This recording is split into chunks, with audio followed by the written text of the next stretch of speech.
Chapter 223. Brother Lu? Brother Rui actually called Lu Qing Brother Lu Brother Lu? Qi Yunfei blinked her eyes and felt a little confused. That's not right. But maybe they were classmates and liked to tease each other? Yes, it must be so. Ding Yanba next to her was also in a daze. He had been in Gushan martial arts school for nearly a month, but he had never seen Brother Rui call others brother. He and cousin Feifei were so close that they could even joke like this? What Brother Lu? It's so unpleasant. It makes me feel old. Lu Qing smiled and took the cup. He lifted the pot of buckwheat tea on the table and poured 2.5 cups. I heard you got the certificate of amateur first pin? You know I don't drink, so I'll toast you with tea. Congratulations. Qin Rui immediately sat down, took the cup, and clinked it with Lu Cheng's. He raised his head and drank it. He wiped his mouth and smiled brightly. What's there to congratulate? I can't compare with you. My size and strength are all here. As long as I practice diligently enough and proficiently enough and learn something real, amateur first pin is still relatively simple. Alas, it'll be more difficult in the future. Can't compare with you? Qi Yunfei was confused again, and then she found a reason on her own. Brother Rui must mean that amateur first pin couldn't compare with Songqing University's certificate. Ding Yanba, on the other hand, was dumbfounded. Wasn't Brother Rui known for his serious face? Only in front of senior brother Dai and others, his expression was normal. But now he was smiling so softly, so sincerely, so from the bottom of his heart. Was this the other side of him? It was not like the Brother Rui he knew. Were they close friends? Facing Qin Rui's exclamation, Lu Qing replied jokingly, "Don't be modest, don't fake it. You don't know how many people want to be of amateur first pin but can't get it. In the future, you'll find a way." I'm serious. At the end of April, I thought that you might have gotten the certificate, so I searched online. Damn, I was scared to death. I was so scared that I didn't dare to call to congratulate you. I feel like we're not in the same world anymore. Qin Rui sighed and said with a smile. How long has it been since then? In the blink of an eye. You've exceeded my expectations again. Listening to Qin Rui's rambling, Ding Yanba rubbed his eyes, suspecting that he had recognized the wrong person. Is this Brother Rui? When did Brother Rui start acting like a 30 or 40-year-old drunkard who likes to nag? He hadn't even drunk it yet? How could he be drunk? While he was looking left and right, Qi Yunfei pulled his clothes and winked at him. Then she said loudly, "They are so busy. No one came to greet them. I'll go in order. Brother Lu Qing, Brother Rui. What do you want to eat? What would you like to drink?" 10 skewers of chicken wings, 10 skewers of chicken tips. Lu Qing followed his usual menu and ordered. The main dish is eggplant. I'll start with 6. Qin Rui, what else do you want? Qin Rui shook his head. I only finished eating at 7 p.m. I don't have much of an appetite. I'll just eat a little. Give me a can of coconut juice. I've also quit drinking. Haha, good job. Lu Qing turned to look at Qi Yunfei. I want another can of herbal tea. You can take care of the rest. Okay, Qi Yunfei took Ding Yanba to the barbecue rack. While waiting for the order, she lowered her voice and scolded, "Liar." What liar? Ding Yanba was confused by the scolding. You said Brother Rui was very cool and serious. Qi Yunfei glanced at her boyfriend. Why can't I see it today? He's smiling like a flower. He's so kind and brilliant. Ding Yanba scratched his chin and smiled bitterly. I don't understand. Maybe he has a good relationship with your brother. Feifei, you said your brother is also practicing martial arts, and he's very good. Brother Rui just said that we can search for him on the internet. How do I know? I haven't searched for him. Qi Yunfei was also full of curiosity and urged him. You should search for him quickly. Okay. Ding Yanba took out his mobile phone, opened the web application, and entered Lu Cheng's name. After thinking about it, he felt that it might not be safe. He asked again, Is your brother from Songqing University? Yes, I've told you many times. Qi Yunfei said angrily. With Lu Cheng, Songqing University as the keyword, Ding Yanba clicked on the search and refreshed the page. At the top was the encyclopedia introduction. Hey, someone even edited the encyclopedia for your brother. Ding Yanba clicked on it excitedly and glanced at the editors. He found that they were Eternal Nightfall, Brahmin and Unparalleled Dragon King. Name Lucheng. Age 19. Height 1.75 1.77. Weight unknown. School, Songqing University. Rank, Professional 9th Pin. When he saw the words Professional 9th Pin, Ding Yanba's heart trembled and his wrist shook. He almost threw his mobile phone away. Professional 9th Pin? There was no Professional 9th Pin in the whole Xioshan martial arts circle. No, the encyclopedia can be edited by anyone. It's not very reliable. Ding Yanba scrolled down the page and saw many photos. He was sure that Lucheng was his girlfriend's cousin. At the same time, he also found many links, including fan forums and competition videos. Videos can't lie, right? You can tell at a glance whether it's a special effect or not. Ding Yanba clicked on one and quickly dragged the progress bar. Bang! His phone fell to the ground and hit the floor hard. What's wrong? Qi Yunfei saw her boyfriend's mouth was half open and scared out of his wits. She hurriedly asked. Ding Yanba shuddered and subconsciously bent down to pick up the phone. It was as if the broken bricks and unreasonable arms were still flashing in front of his eyes. He felt as if his soul was being hammered by those unreasonable arms. Too terrible. Too terrible. Is this really Feifei's cousin? What's wrong? Qi Yunfei saw that her boyfriend didn't answer, and said more seriously. Ding Yanba handed the mobile phone to her absent-mindedly. You see it yourself. See what? Qi Yunfei's baby fat face was full of suspicion. She took the mobile phone and pressed play again. She kept scrolling. Bang! The poor mobile phone fell to the ground again, and broke the tempered film on the surface. Qi Yunfei's mouth was slightly open, and her eyes were full of confusion. For her, the shock she received was many times stronger than Ding Yanba. After all, he was her cousin who she often chatted with and often met during the holidays. She took a breath and said with confused eyes, I may have met a fake brother. The two looked at each other, and were both dumbfounded until it was their turn to order. After ordering the skewers and taking coconut juice and herbal tea, the two children returned to their seats in silence. They heard Lucheng telling Qin Rui how to improve from amateur first pin to professional 9th pin. It's best to be able to meditate. This can save you years or even more of body refining time. Lucheng imitated his master's tone. Think about it. You can only do visualization when you can conceal spirit and qi. All the internal training methods need to be coordinated with visualization. If you don't do this, it will be very hard to rely on the accumulation of tempering over time. Internal training methods were the core of the body refining state. The higher the level, the more it could help the practitioner to quickly reach the physical quality of professional 9th pin, and even to the peak of the body refining state. But good internal training methods were inherited and not common martial arts clubs could have them. Qin Rui nodded thoughtfully. I understand. Without supernatural ability, meditation is the foundation for martial arts to continue to move forward. Speaking of this, he smiled bitterly. But our martial arts club doesn't have internal training methods. This was not an ordinary stance. There will be a way. As long as you can meditate, there will always be a way to get internal training methods. For example, the prize of the preliminaries, or the Martial Arts Association, or the ones circulating on the market. Lucheng comforted Qin Rui. The Martial Arts Association was often abbreviated as the Martial Arts Association to show its closeness to the people. Qi Yunfei, who came back with the drinks, sat in silence, looking like a quiet, cute, and well-behaved girl. Her eyes kept wandering between Lucheng and Qin Rui.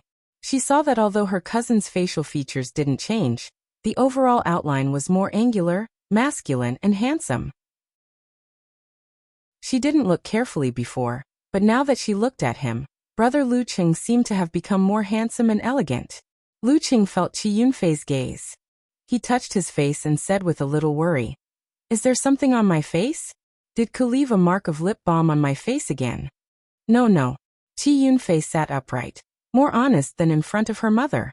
Ding Yanba was a little scared, not daring to look or speak.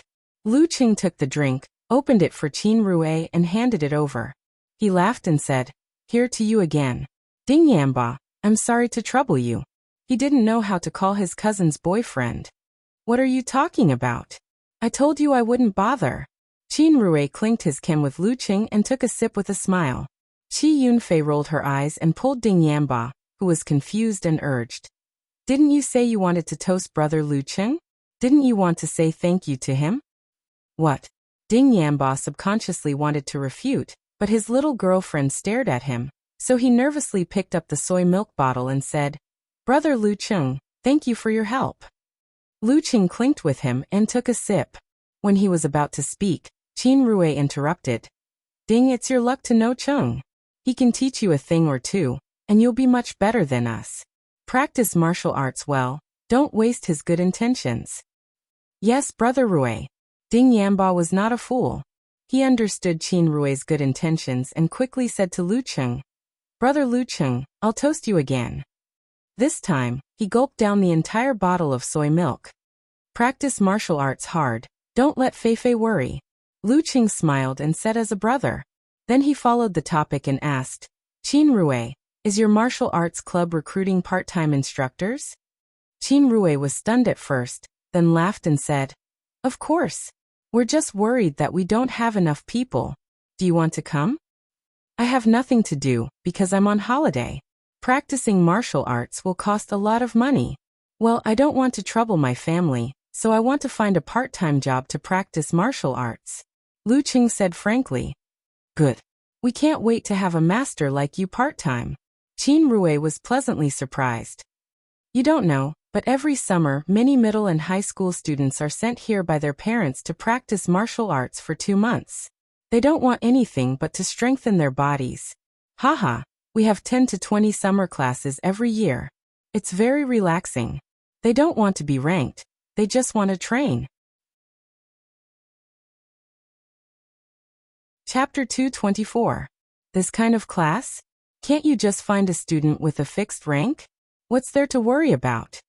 Lu Cheng's stomach was rumbling, and the barbecue was not ready yet.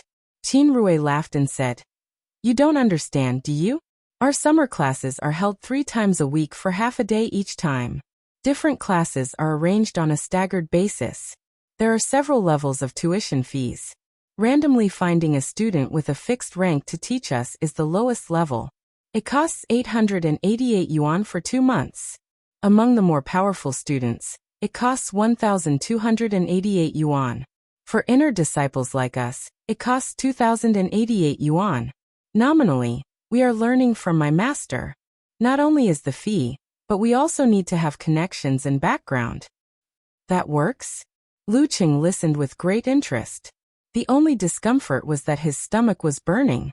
Although he was more mature than when he first entered the university, he was still in touch with monotonous social classes. There were many things that he did not understand. Qin Rui gently patted the table and said, You don't believe me. In the beginning, we didn't want to divide the classes so carefully. But some parents were dissatisfied. Oh, how can my child practice with so many people? What can I learn? What if I can't take care of him? What if he bumps into something? Do you have a better class here? Fewer students, more powerful teachers, and money is not a problem. He said the last few words with a pinched throat. He imitated it vividly. Qi Yunfei and Ding Yanba, who were like 2 little quails, couldn't help but laugh. The latter never thought that Brother Rui had such a side. The heart of comparison is the source of human progress. Lu Qing faked a famous quote. He sniffed and smelled the barbecue aroma. Qin Rui took a sip of coconut milk and said, College students are good at talking. Who doesn't have the heart of comparison? If you come here part-time, your class will definitely be the highest level. And believe it or not, you can definitely line up if you want to sign up. This is a rare professional 9th pin in Xioshan. Before he could finish his sentence, Lu Qing humorously added 2 more words. Live. Puff. Qi Yunfei almost spat out the soy milk she just drank. Qin Rui laughed a few times and caught his breath. You're a living advertisement. The other dojos can only stare at you helplessly. We definitely want you to come. You don't have to advertise me too much, do you? In this aspect, Lu Cheng's face was still relatively thin. Alright, if you like to keep a low profile, then keep a low profile. Qin Rui said frankly, I can't decide how to do it. I'll ask my master tomorrow, and I'll call you then. He wasn't the dojo master, so he couldn't promise a certain amount of salary or bonus right now. Okay, sorry to trouble you. Lu Qing thanked him sincerely. At this time he finally saw the first batch of barbecued meat being delivered.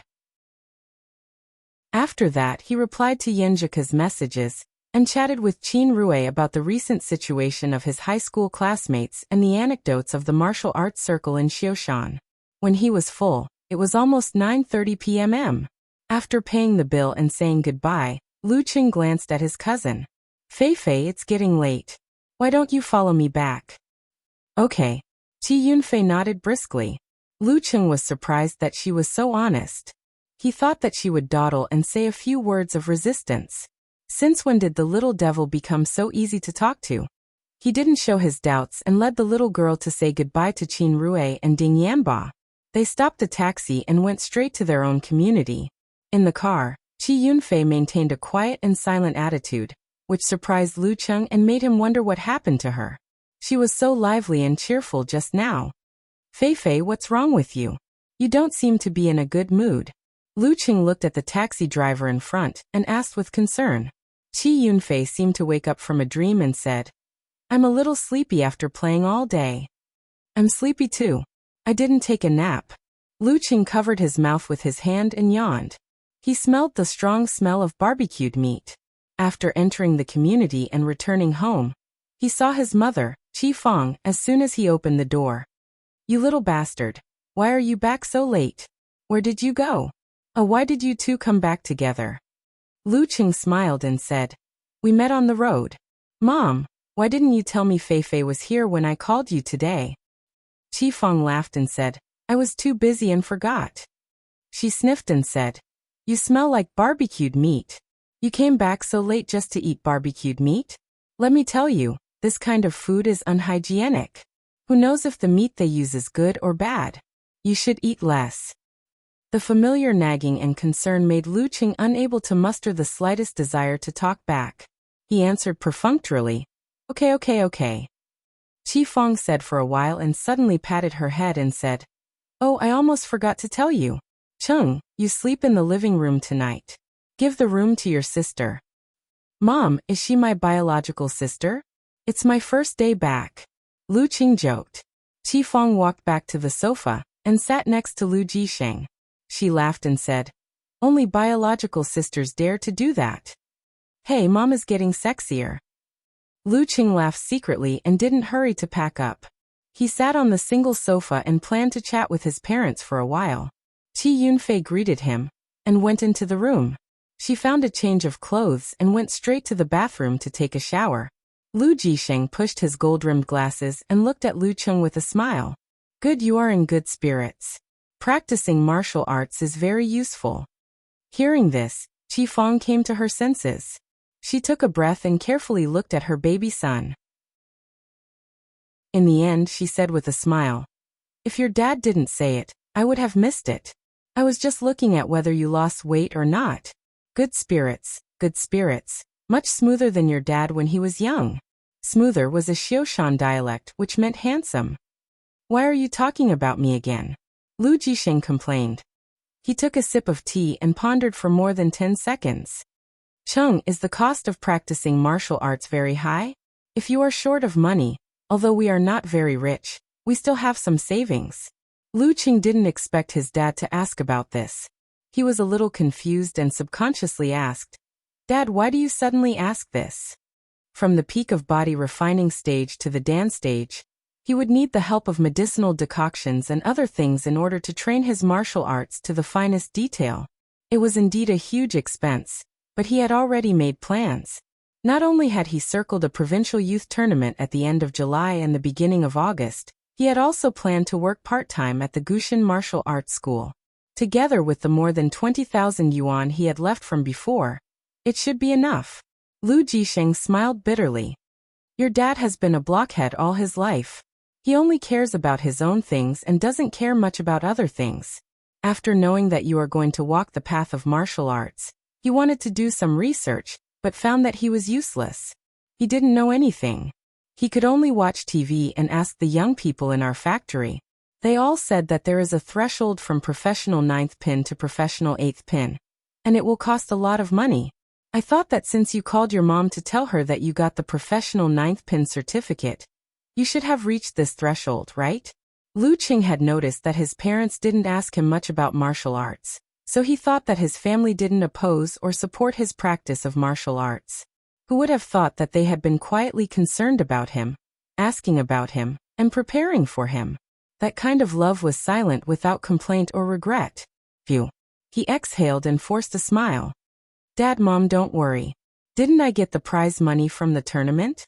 I will also work part-time in the martial arts school during the summer vacation. This should be enough for my expenses. If not, I will ask you for more. It was hard enough for his parents to pay for his tuition and living expenses. Keep that little money for yourself. Don't be too thrifty. You will be looked down upon by your roommates and classmates. Qi Fong interrupted. What do you mean by that little money? Lu Qing couldn't help but laugh. I still have more than 20,000 in my card.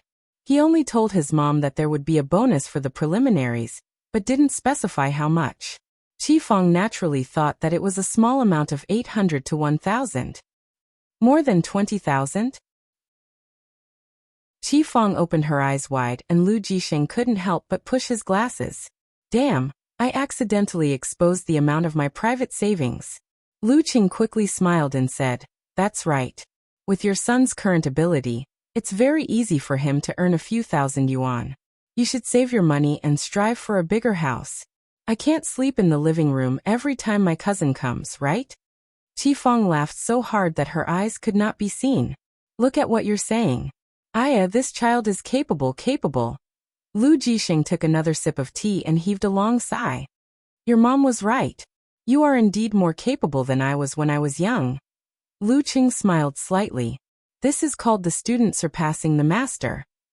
His words made the old couple laugh, and the topic changed from martial arts to the past. Qi Yunfei, while drying her medium-length hair, slipped into the room, turned on her tablet, and seriously watched the content that she had searched before she took a shower. Lu Cheng's fighting videos. After watching a video, she couldn't help but look back, as if she couldn't believe that the protagonist in the ring was in the living room. She couldn't believe that that was her own brother. In the living room, Lu Jixing and Qi Fong knew that their son had to get up early every day to train, so they washed up and went back to their room after 10 o'clock. Lu Qing took out a change of boxers and planned to take a shower and sleep. He just walked 2 steps and remembered that he still had a little cousin at home. He turned back and opened his backpack, taking out the pajamas that Yanjika gave him. He couldn't run around in boxers in front of a 15 or 16-year-old girl, could he? He was old and still needed to know how to avoid suspicion. He definitely didn't expect that the pajamas she gave him would come in handy at this time. While his thoughts were running wild, he suddenly heard his bedroom door open with a creak. Qi Yunfei stood by the door with a red face and shouted with a smile, Brother Lu Qing. What? Lu Qing looked at her with a blank face. Nothing, just calling you. Qi Yunfei closed the door with a bang, feeling very happy. Haha, I have a super powerful brother. Chapter 225. Are you crazy? Lu Qing was stunned. The corner of his mouth twitched, and he couldn't help but laugh and curse. His head was full of fog. Is this the so-called generation gap? He felt that he couldn't understand what a little girl like Fei Fei was thinking. He shook his head and put the matter behind him. He went into the bathroom and finished washing up. Back in the living room, he turned off the light and lay on the sofa. He covered himself with a thin quilt and picked up his phone out of habit. He entered the chat mode with Yanjika and felt peaceful and happy, like the moonlight shining in through the window. Poor me, sleeping in the living room on my first day back home. Lu Qing used the pitiful emoji that his girlfriend liked. One is marked by one's company. I'm rolling on the big bed that I haven't seen for a long time. Yanjika replied with a snickering emoji. Lu Qing threw the table emoji and said, You don't even comfort me. Okay, I'll give you a hug and let you sleep on the bed next time. Yanjika liked to call herself sister in front of Lu Qing, although in fact she was almost a year younger. Sleep on the bed. Do you have a sister with you? Lu Qing took advantage of the opportunity and teased her with a smirk. Yenjika sent a scolding emoji and said, "Bah, I won't sleep with a big pervert. And just now you provoked me with the picture of roasted eggplant. Isn't this to tempt you? To tempt you to eat with me one day?" Lu Qing replied with a smile. Yenjika sent an emoji rubbing its chin and rolling its eyes and said, "What if I want to eat now? I'll go and roast one and send it to you?" Lu Qing tried to suggest. "Forget it, Empress Dowager and my dad are both at home. Wouldn't you be sending a lamb to the tiger's mouth? Besides, it's already 10 o'clock, you should go to bed. You have to get up early tomorrow to train, and enter the dance stage as soon as possible. This is the most important thing, understand?" Yenjika lay on the belly of the big hairy bear, and couldn't stop smiling. "Understood. Rest assured, Coach Yen," Lu Qing replied half-jokingly and half-seriously. Before he reached the peak of body refining, his brother-in-law had already entered the dance stage and got the certificate of professional 8th pin. Not to mention Peng Liyun, the big devil, there was still a target in front of him to catch up with. Qing, speaking of morning training, I have a piece of good news and a piece of bad news. Which one do you want to hear first?" Yenjika sent him an emoji of sitting blankly. "Bad news, we can't train together tomorrow?" Lu Qing asked sharply. Yenjika replied, "Yes, and not only tomorrow. Empress Dowager said that she has put weight on and wants to train. She wants me to train with her mother and daughter. We can train together." Not only that, but he also had to hold back his disappointment and comfort the girl. Empress Dowager is so busy. She won't be able to hold on for long. Besides, she and your dad have to go to work. You're not a child anymore. You can't be locked up at home. We have plenty of time to date. "Chung, I thought you would be disappointed." Yenjika sat up straight and nodded. "Chung, I thought you would be disappointed. Of course I am. I feel that the beautiful morning I have been looking forward to is not beautiful. But it can't be helped. She is your mother after all." Lu Qing replied honestly. Then he added, "You should eat less breakfast tomorrow." Yenjika's dimples appeared and her eyes were gentle because of his previous words. She suddenly saw this strange sentence and asked, "Why?" "It's a secret." Lu Qing would not tell her that he wanted to send her breakfast, the zongzi she had been dreaming about for a long time. "Secret? You want me to eat less breakfast, so you want to send me something to eat, right? What kind of breakfast do I want to eat in Xioshan?"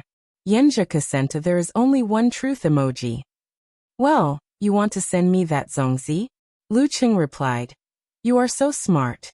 You guessed it so quickly. Where is the promised surprise?" Hey, I am a famous detective." Yenjika, who was wearing a white nightgown, held her phone and rolled on the bed. Her mouth was slightly closed and her eyes were slightly curved. Her smile was very obvious. She only felt that this smart compliment made her so happy. It was even better than the surprise of sending a zongzi for breakfast.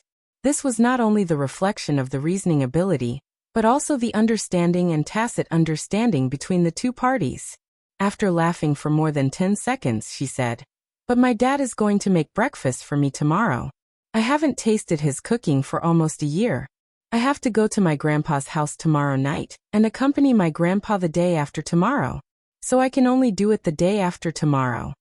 As she spoke, she felt a little guilty and wanted to make up for it.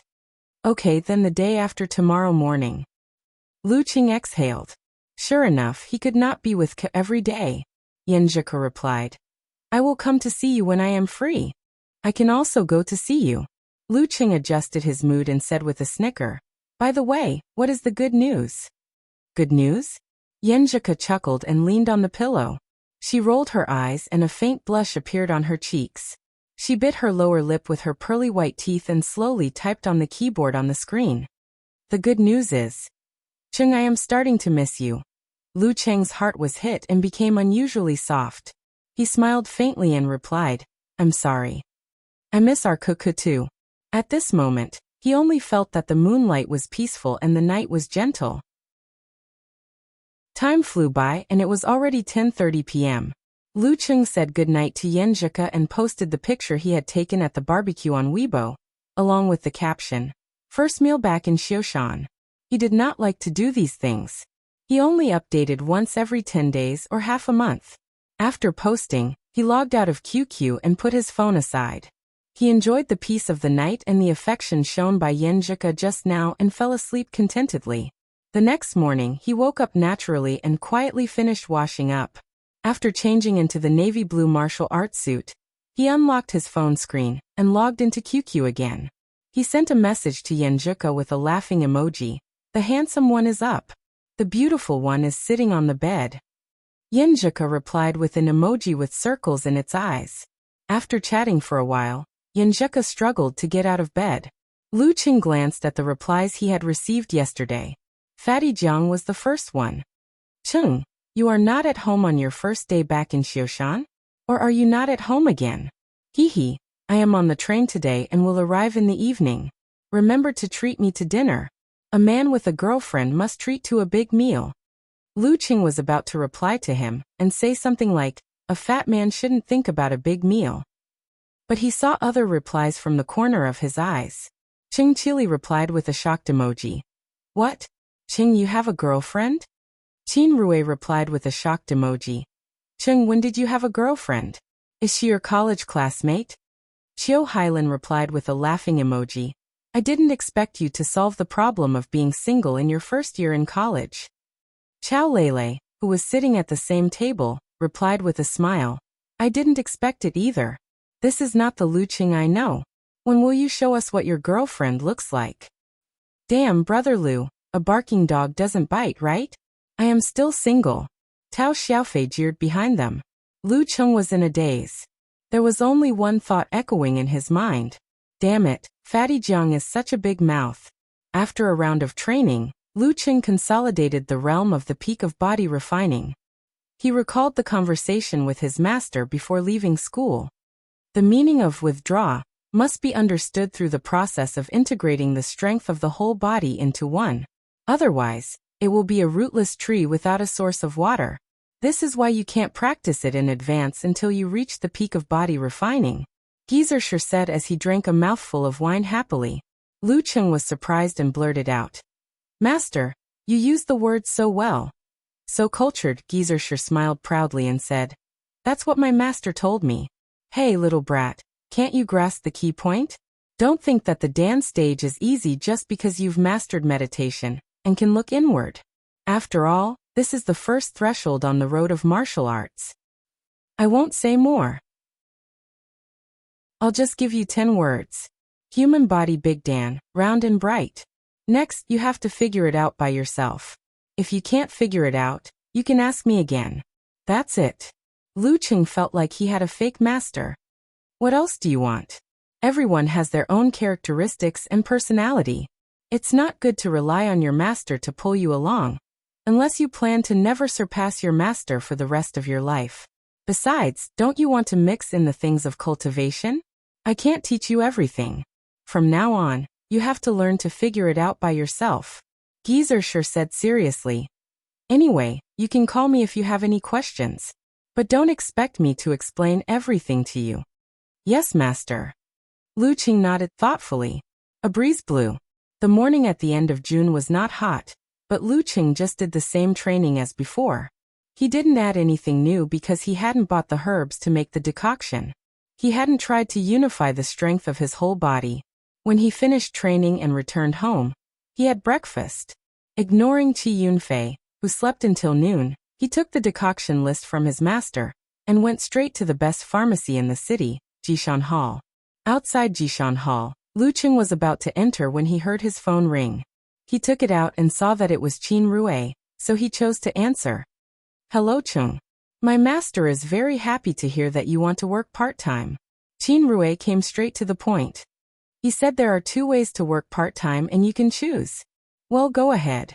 Lu Qing said happily. Qin Rue considered his tone and said, the first way is to advertise under your name and let you be the head instructor of the martial arts school for 2 months. You won't be paid, but you'll get 30% of the total profit from the summer school. Qing, to tell you the truth, I'm shocked. I've never seen my master so generous before. You know, we usually have 20 summer school. After deducting the salary, utilities, equipment depreciation and venue wear and tear, the profit for 2 months is at least 1 million. More than 1 million? 30% means at least 300,000? It was the first time that Lu Cheng had seen such a large amount of money. He was a little confused and moved. 300,000, this is 300,000. It's enough to buy a house in Xioshan, where the average price is 3,500 per square meter. Is there really such a good thing? Lu Cheng resisted the urge to agree and steadied his breathing. What's the second way? The second way, we won't advertise under your name. You'll lead a VIP class, the kind that my master is nominally leading. The tuition fee for 2 months is 5,088. There are 10 people in total. Their tuition fees will all be yours. As for equipment and venue, it doesn't matter. If you see anything wrong with our training, just give us a few pointers. Qin Rui said dutifully. Besides, there's an individual coaching fee. You can earn it with your own ability. Whatever you can earn is yours. What's an individual coaching fee? Lu Cheng asked, not quite understanding. Think about it. Not including the VIP class, the other classes are at least 30 to 50. How can one coach teach them all? He can only teach and watch them as a whole, supervise them to train and correct them from time to time. For some students, this is not enough. They want to have a one-on-one coaching and correction. That way, the effect will be much better. But this requires additional money. For people like me, it's 300 per hour. Qin Rui said with a smile. As for you, we'll decide later. To be honest, I want to ask you to coach me for a few hours. Haha, you're free. Lu Cheng replied with a smile. Qin Rui continued. This kind of coaching fee, we have to share it with the martial arts school. You don't have to. The latter was obviously not as good as the former. After all, it was a small class of 10. One-on-one coaching was not very meaningful. Lu Cheng was very tempted by the bonus, but he was very clear that it was a bit too much for a professional ninth pin fighter. If there's something abnormal, there must be something wrong. I can't be blinded by greed. I'd better ask my master. The older the ginger, the wiser. Thinking of this, Lu Cheng smiled and said, Qin Rui, I'll think about it and give you an answer. Okay, I'll wait for your call. Qin Rui answered quickly. Chapter 226. Lu Cheng took a deep breath and shook his head, trying to calm himself down in the face of the temptation of money. After a few seconds, he found his master's phone number and dialed it. After a cheerful melody, Geezer Sher's coughing voice penetrated the receiver. Hey Bratkov, you encountered a problem so soon. Master, no, it's not a problem with martial arts. It's something else. Lu Cheng explained first. Then tell me, what's the matter? Did you kill someone again? Geezer Sher asked casually. Well, in your eyes, am I a homicidal maniac? Lu Cheng complained in his heart. He briefly explained his idea of making money by part-time jobs, and the 2 choices of Gushan Martial Arts School. In the end he asked, Master, which one do you think I should choose? According to your heart, you want to choose the first one, right? With hundreds of thousands of yuan there. How can a student like you not be tempted? Geezer Sher laughed.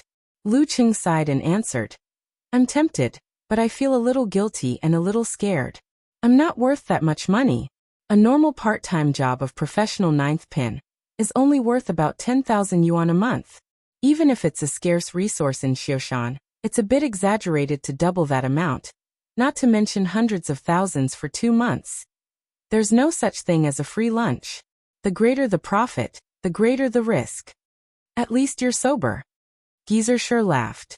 First, anyone with a discerning eye can see that your overall strength is considered to be in the small group in the body refining stage. Besides, you're still young and haven't practiced martial arts for a long time. You have a lot of potential, so you can't be treated as a normal ninth pin fighter. Of course, your salary and treatment will be different. Second, cough cough, that martial arts school's first choice is called binding. In the martial arts circle, as long as you agree to let them use your signboard, you have to bear the corresponding responsibility. If you're the kind of person who doesn't want to admit it, it's okay to take hundreds of thousands of yuan. But you're not. You dared to fight to death for an old friend. What's more, you're soft-hearted when you take advantage of others. Cough when they meet a strong martial arts school. Will you help them? If they get into trouble and ask you for help, will you help them? Are you going to hold them accountable for using your name to bully others? Humans, especially those in the martial world, live for their reputation. It's not that you can't do this kind of thing. Famous martial artists more or less have a similar income. Cough, cough.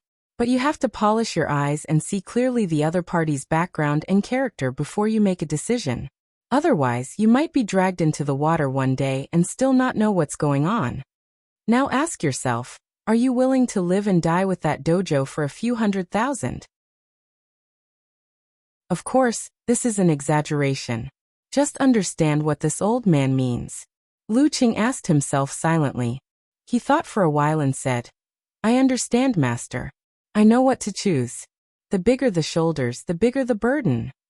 Okay, I'll remind you again. Earning money is important, but the focus should still be on practicing martial arts. Once you improve your strength, you'll have plenty of opportunities to earn big bucks in the future. Geezer reminded him and hung up the phone. Luqing calmed down for a few minutes. He didn't answer Qinrui directly. Instead, he found Yenjika's phone number and dialed her. Yenjika sat at the table, drinking porridge cooked by her father, and eating the refreshing dishes made at home.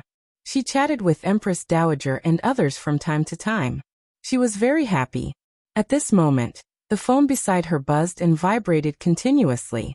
She looked at it from the corner of her eyes and subconsciously smiled. Her eyebrows became more relaxed. She was a little happy, but also a little nervous and worried. I need to answer a call, she explained in a sweet voice. She picked up the phone and walked quickly to the living room. She answered the call and walked up the stairs. Hello, what's the matter? Yenjika tried to make her voice calm and rigid. Ji Mingyu looked at her daughter's back and sighed inwardly as she recalled her daughter's unconsciously gentle eyes and uncontrollable smile. Silly girl, who can you fool with this look? While thinking, she glanced at her husband who didn't realize it and couldn't help but spit. Only the rough men would be able to fool them. Humph, your little princess is about to be taken away, and you don't even realize it. Luqing sensed something wrong in Yenjika's tone, so he smiled and said, Are your parents here? Yenjika went upstairs like a whirlwind and entered her room. She leaned against the door and said with a smile, No, they are not here. That's good. I have something to ask Coach Yen.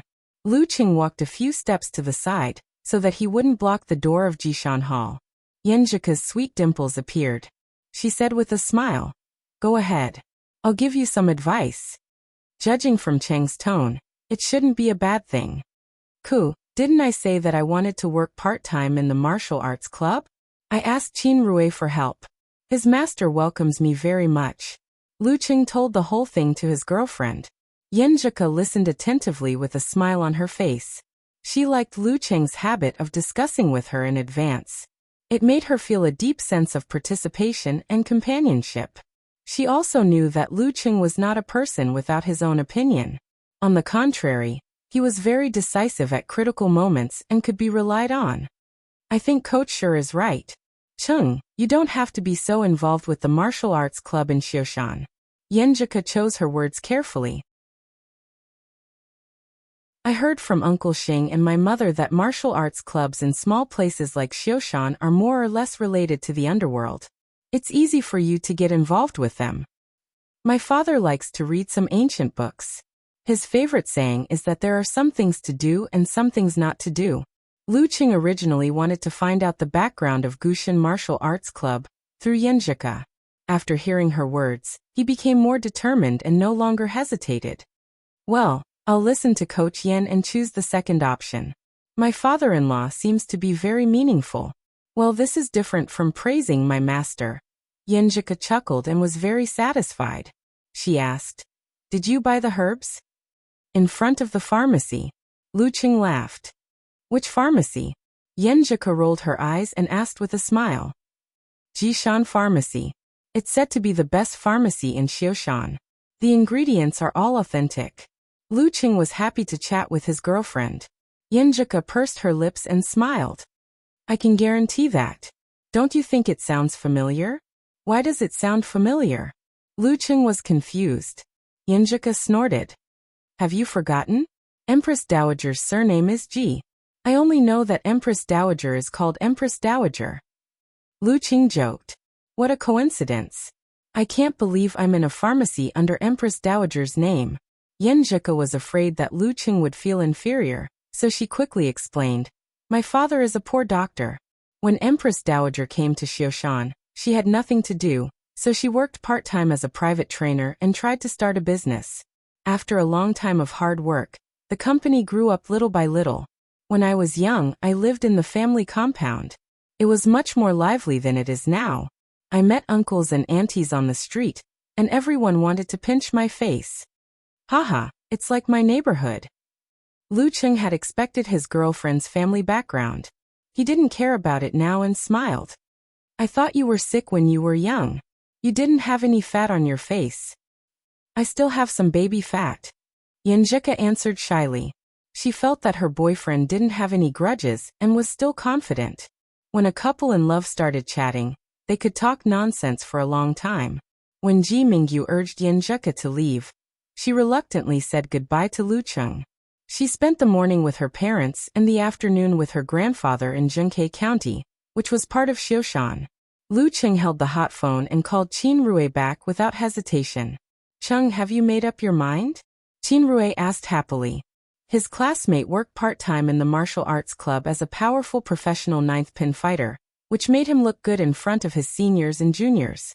Yeah, I just called my master. He said that I haven't finished my apprenticeship yet, so I can't make my own name and carry my own signboard. You know, in the martial arts circle, we have to respect our masters. Lu Qing pushed all the responsibility to his master.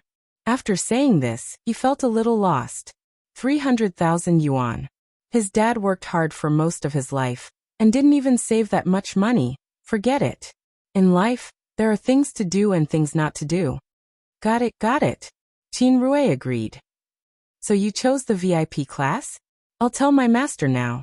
Hey Cheng, you're so strong, but you still haven't finished your apprenticeship? Your master is so strict. You have to reach the dance stage to finish your apprenticeship. Thinking back, one could imagine how awesome Lu Qing's master was. Probably. Lu Qing answered blankly. He didn't know when he would finish his apprenticeship. Dance stage? High-ranked dance stage? Or even physical invulnerability?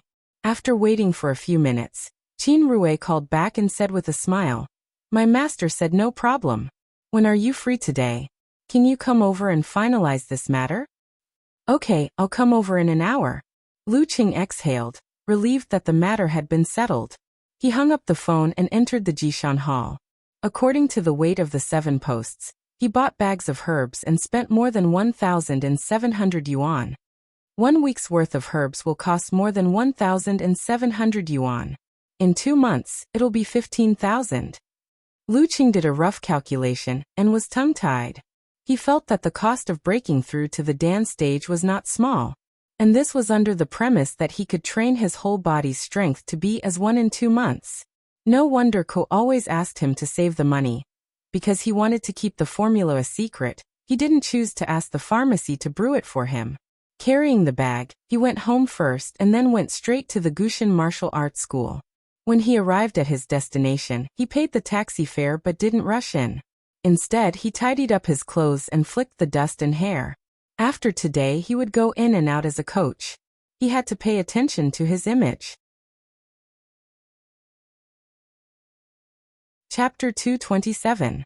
The Gushan Martial Arts School was located near the new business district of Xiushan.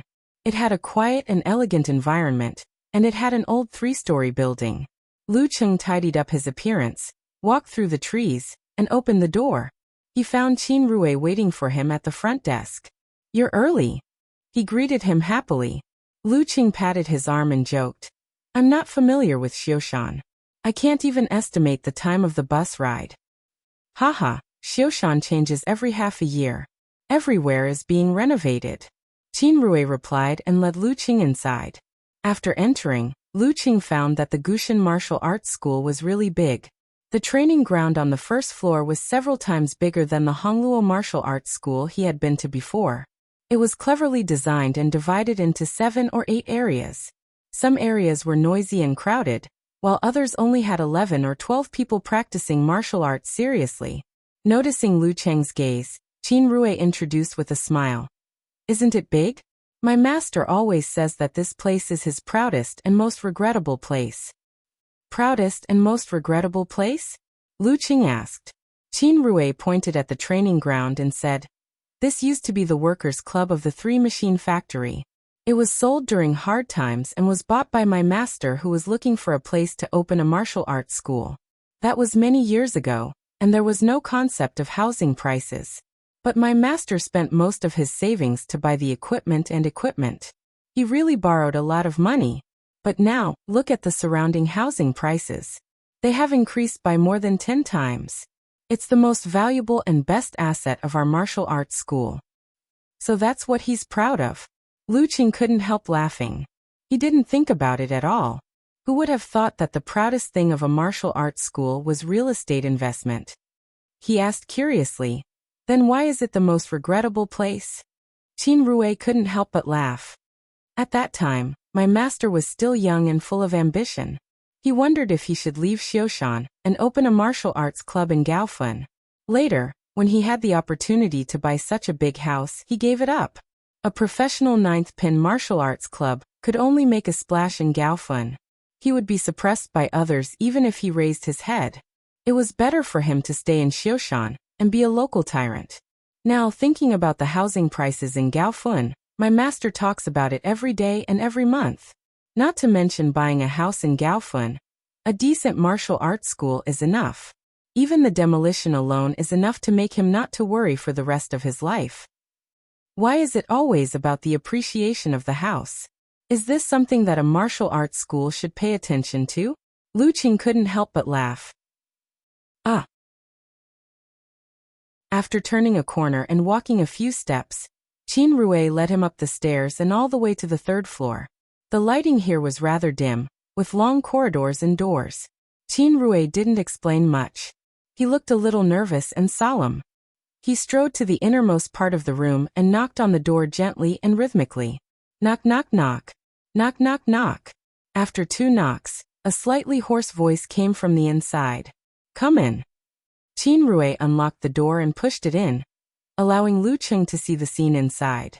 The window was big and the sun was shining brightly. The table and chairs were carved from mahogany. Steam was rising from the tea set. Chu Weikai, with his deep wrinkles and sharp eyes, had already stood up and welcomed Lu Qing with a chuckle.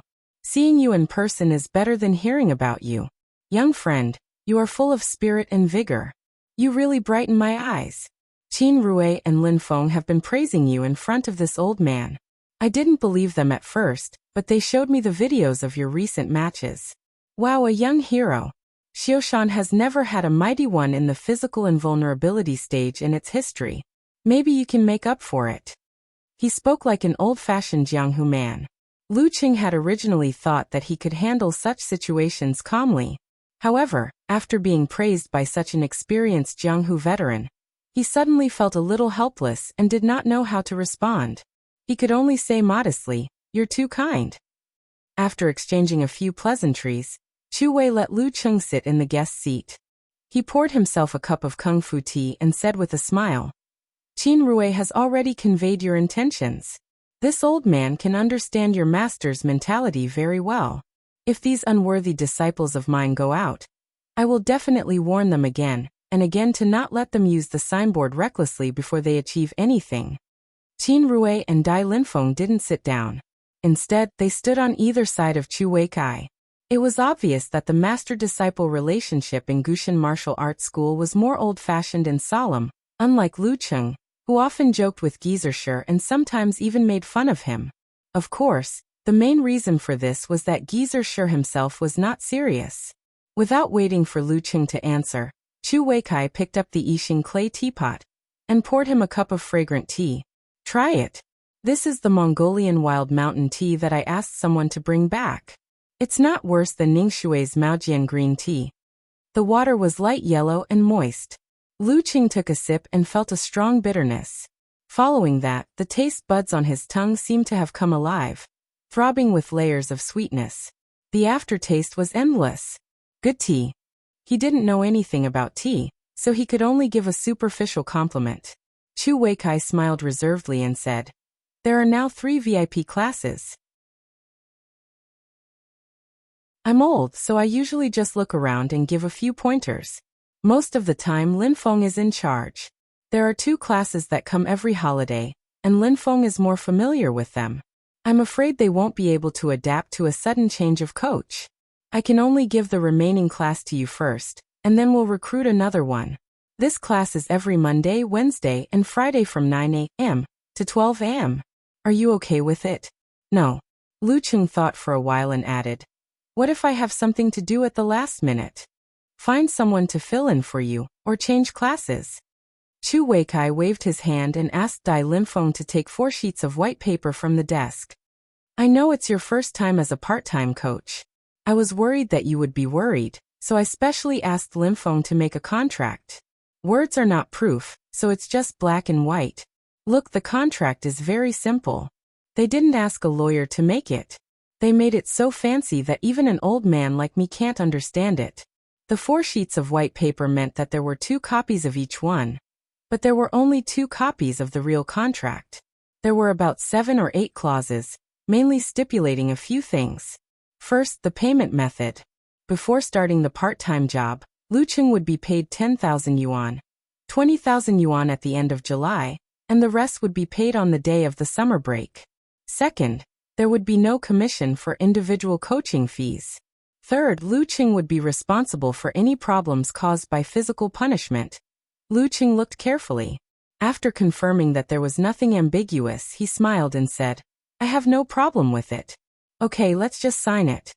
Chu Weikai asked Dai Linfeng to bring him a fountain pen and said self-deprecatingly, "At my age, a fountain pen is more comfortable. I'm not used to you young people's signature pens and ballpoint pens." After a few swipes, the 2 finished signing and kept 1 copy each. Lu Cheng wrote down his card number on another sheet of paper. "Welcome to our martial arts club. When you become famous, we'll be proud of you too." Chu Weikai shook Lu Cheng's hands and formally expressed his welcome. In the end, he reminded him, "Those kids are here to strengthen their bodies and learn some self-defense moves. Don't be too strict. Let them rest when they need to, in case something bad happens to them." "Okay." Lu Cheng agreed happily. He wasn't an inexperienced person. During the martial arts lessons, the special training members would often help the lazy geezer sure to teach them in groups. Most of the students who joined the martial arts club only wanted to strengthen their bodies and learn some self-defense moves. "Come directly on Monday." Chu Weikai turned to look at his disciple. "Qin Rui, show Lu Cheng around and familiarize him with the place." "Yes, master." Qin Rui exhaled and looked at ease. After the 2 left and the door closed, Dai Linfeng frowned slightly and said, "Master, there's no need to be so attentive. He obviously wants to keep a distance from us." Chu Weikai laughed and said, "You're still too young. The most important thing for a person to succeed is to learn how to read people. You know who to keep a distance from, who to befriend and who to befriend. Sai, I only understood this after I turned 40. Otherwise, how could I be trapped in Xioshan? The 3rd floor is our lounge, locker room, office, and strength training gymnasium for inner disciples. The 2nd floor has 2 practice fields and 3 large strength training gymnasiums. When it's usually empty, we'll use a part of it as a gym. When summer classes start, we'll have to rotate according to time. But you don't have to worry about the VIP class. You can directly use the strength training gymnasium on the 3rd floor. The individual instruction is also there." Qin Rui introduced the layout and facilities of the martial arts club to Lu Cheng. When the 2 passed by a practice field, they suddenly heard a surprised shout, "Brother Lu Cheng!" Lu Cheng looked over and found that it was his cousin's boyfriend, Ding Yanba.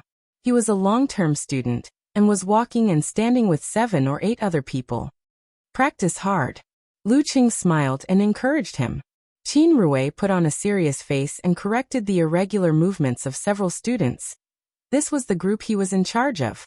When the 2 were far away, a student asked Ding Yanba in a low voice, "Ding Ding, who is that? Do you know him? He looks like he's very good at fighting." Although they didn't know that this was a sign of a certain level of body refining, they could still feel Lu Cheng's fierceness and toughness. They felt that he didn't look weak at all when standing next to Qin Rui, who was more than 1.9 meters tall. Hey, it's me, it's my cousin. Ding Yanba was thick-skinned and pretended to be a relative. He's Brother Rui's classmate. Brother Rui specially invited him to teach the VIP class. Really? Several students were surprised. That was the VIP class that the master was in charge of. Of course, why would I lie to you? You'll know in a few days. Ding Yanba was so excited that his face turned red. I haven't told you that Brother Lu Qing is very likely to be the head coach of the martial arts club. This was what Qin Rui had mentioned when they were chatting. When the other students were about to ask, they saw Qin Rui stop and yell back. What are you talking about? Don't you want to eat? Suddenly, several students kept quiet out of fear, and didn't dare to make a sound. Seeing this, Lu Qing found it funny and said, You're very dignified. Of course I am. These bastards dare to slack off when I smile at them. Chung, when you teach the VIP class on Monday, you should show them your power at the beginning. They'll be scared of you and then it'll be easier to control them later. Otherwise, kids at this age can turn the sky upside down. Qin Rui imparted his own experience. Lu Qing nodded thoughtfully and said, Okay. How should I show them my power? This is a really troublesome question. While he was thinking, Qin Rui asked in a low voice, Chung, are you going to participate in this youth tournament?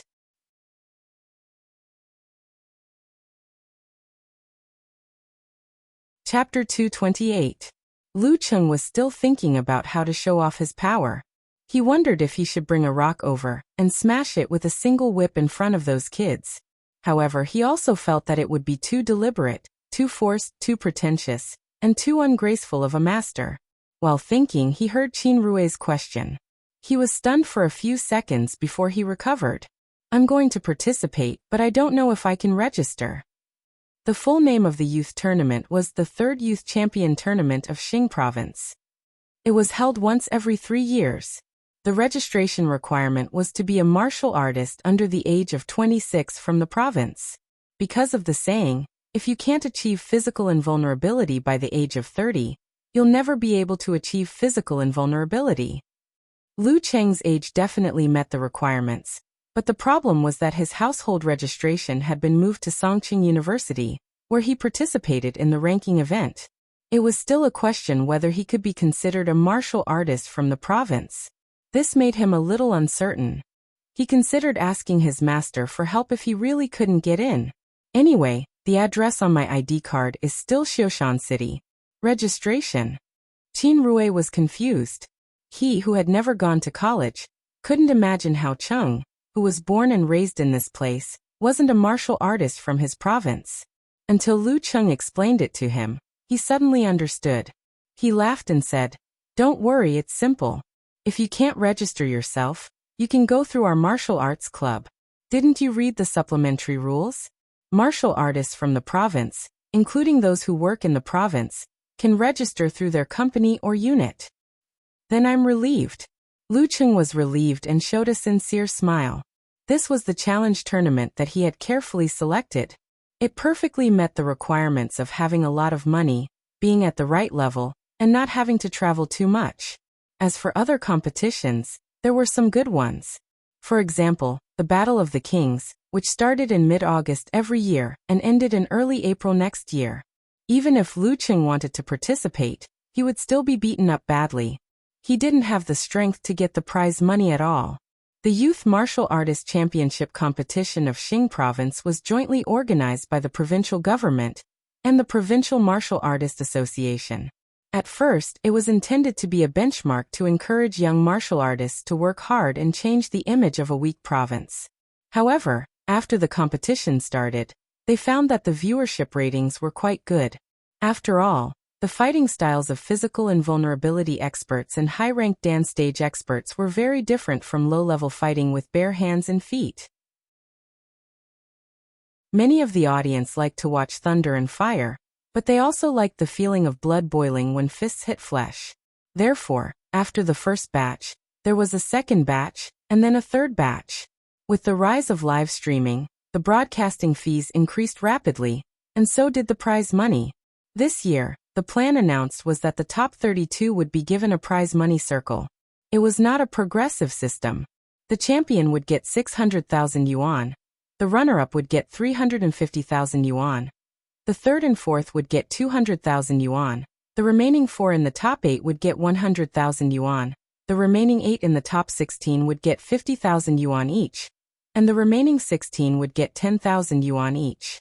Lu Cheng didn't know much about the martial arts circle in this province, but according to the information obtained from the internet and Yanzhika, there were at most 7 or 8 Dan stage fighters under the age of 26, and even fewer professional 9th pin fighters with supernatural abilities. As long as his luck wasn't too bad, he would be guaranteed to be in the top 32. He might even be able to compete for the top 16, or even the top 8. If he could gain a lot from this month's training, Lu Qing felt that he would have greater ambitions. Qin Rui laughed and said sincerely, "Actually, this is our martial arts club's advantage. Think about it, when the time comes, the commentator will definitely say that you are the coach of the VIP class of Gushan Martial Arts Club in Xiushan City. With your strength, you will definitely be in the top 32. Then our martial arts club's fame will spread beyond Xiushan to the whole province.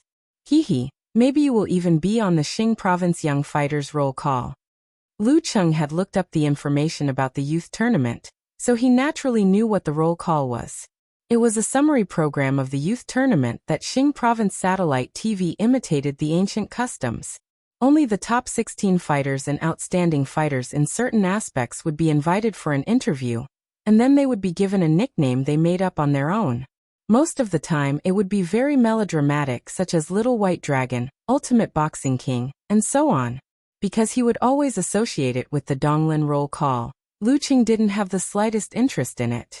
He laughed and said, "Will you also participate in the program?" "Yes, all the inner disciples will participate. This is what we told our parents when we signed up for the summer school. That's why the price is lower than last year's." Qin Rui took a breath and said with a longing look, "Although we definitely won't be in the top 32 and won't get the prize money, we can gain more practical experience. At the same time, we can figure out what level we are in among the young fighters in the province. Then we can find goals and motivation." "Well, this doesn't sound like something you would say." Lu Qing made a joke. Qin Rui smiled bitterly and said, "This is what my master has been nagging about recently. Cheng, my master asked you to decide the fee for individual tutoring. How much do you plan to set?" "Why do you suddenly ask this? I don't know how much I should charge for my level." Lu Qing answered awkwardly. Besides, he could definitely teach a small class of 10. There was no need to go against his conscience and ask them for individual tutoring. Some money could be earned, but some couldn't. Senior brother Dai went to Gaofan a month ago to inquire about this. The fee for individual tutoring of a professional 9th pin fighter is 500 to 600 yuan per hour. You must be better than the average professional 9th pin fighter, so you should at least charge 800 yuan per hour. Qin Rui said with a smile. "Cheng, do you think no one will ask you for individual tutoring? There are only 10 people in the VIP class. It's almost the same as individual tutoring." Lu Qing frowned and said his thoughts. Qin Rui smiled and said, "The ones who will ask you for individual tutoring are not the students in the VIP class, but us inner disciples and long-term students who want to become stronger."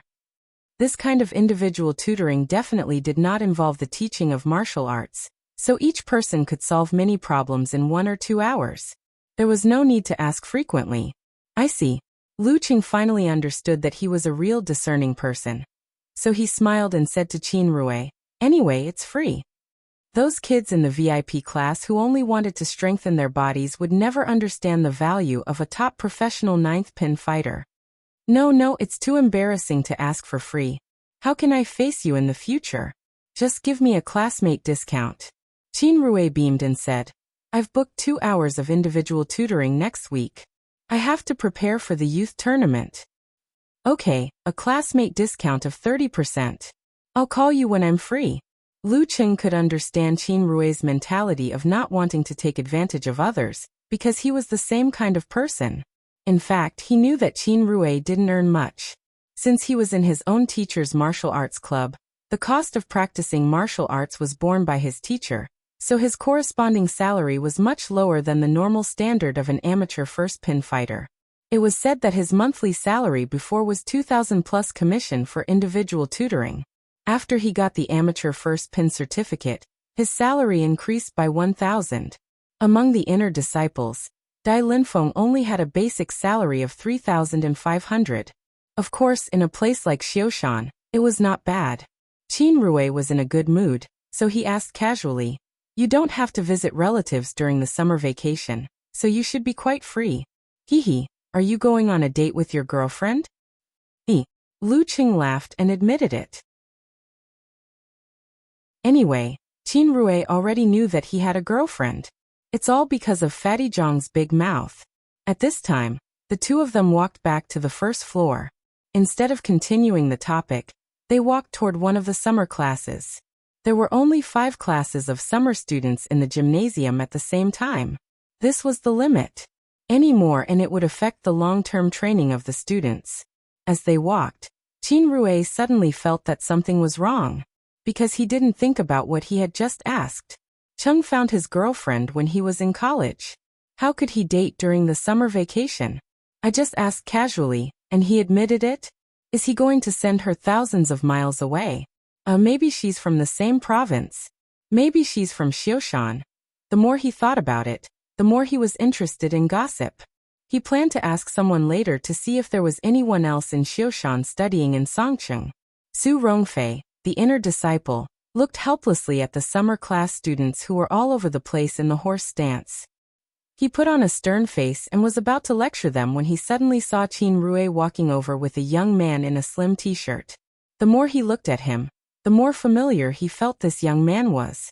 Then he remembered what senior brother Dai had said before. Qin Rui's classmate, Lu Cheng, was going to work part-time here. All of a sudden, he seemed to have returned to the morning of the first day of the new year, to that bloody and terrifying scene. He saw the insufferably arrogant man in black training clothes softly fall to the ground. And he saw the young man who still had some remnants of youth standing upright.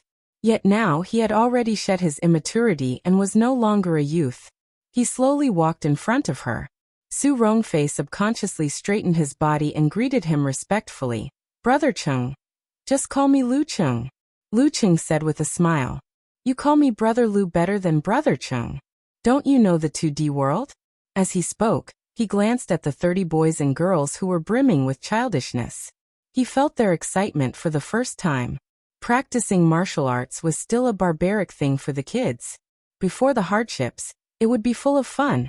After exchanging a few pleasantries, Lu Cheng, Qin Rui, and Su Rongfei greeted each other, and continued to walk around the training ground on the first floor. Looking at their backs, a girl asked curiously, "Coach Su, who is that? I didn't see him in the registration book before." The registration book would list the coaches in charge of each class. The strong ones would be described in detail, while the ordinary ones would be described in brief. The applicants were allowed to choose which class to join until they were full. Su Rongfei thought about Dai Linfeng's words and sighed. He's the new coach of the VIP class. Well, the VIP class. The students in the class of 30 expressed their admiration and yearning. That's the martial arts class personally taught by the dojo master. That big brother who looked so strong just now was on the same level as the dojo master? After walking around the martial arts school, Qin Rui sent Lu Qing off. When they waved goodbye, they saw Chu Weikai leading Dai Linfeng out in a hurry. "Chairman Wei invited us over. Are you interested in joining us?" Chu Weikai stopped in front of Lu Cheng and asked politely. "No thanks." Lu Cheng declined the invitation. "Then we'll go first." Chu Weikai didn't waste time, and went straight to the parking lot with Dai Linfeng. Qin Rui walked to Lu Cheng's side and said with a smile, "It's probably about the preliminaries again." Lu Cheng nodded. He had a rough idea of what was going on. Qin Rui continued. Previously, a few teams from Xiaoshan were eliminated in the group stage. Chairman Wei has a rough idea of our standards. He plans to select 5 to 6 fighters from a few big martial arts schools, and invite 1 or 2 locally born professional 9th pin fighters to undergo special training for half a year. It said that not only will they be provided with funds, they will also be provided with internal training methods and a good coach. It's not like you don't have a chance if you work hard. After all, you're already of amateur first pin. Lu Qing saw the envy on Qin Rui's face and comforted him. I'll try my best. Qin Rui took a deep breath and smiled. During this time, Chairman Wei has been inviting a few locally born professional ninth pin fighters to come back for a discussion. Today, it's most likely because of this matter. In my opinion, the most suitable coach is here. Chung, with your strength, won't you be able to defeat them? Me? I don't have the time. Lu Qing shook his head. If everything went well, when the preliminaries were in full swing next year, he would be on his way to the National University Martial Arts Competition.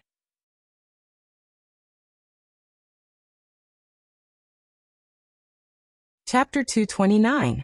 After saying goodbye to Qin Rui and returning home, Lu Qing found the medicine jar and other things that he had bought online. He followed the instructions of the prescription step by step to complete the decoction. When everything was ready, Lu Qing, who had never done anything like this before, finally heaved a sigh of relief. He looked at his phone and noted down the current time. If he screwed up, it would be a waste of money.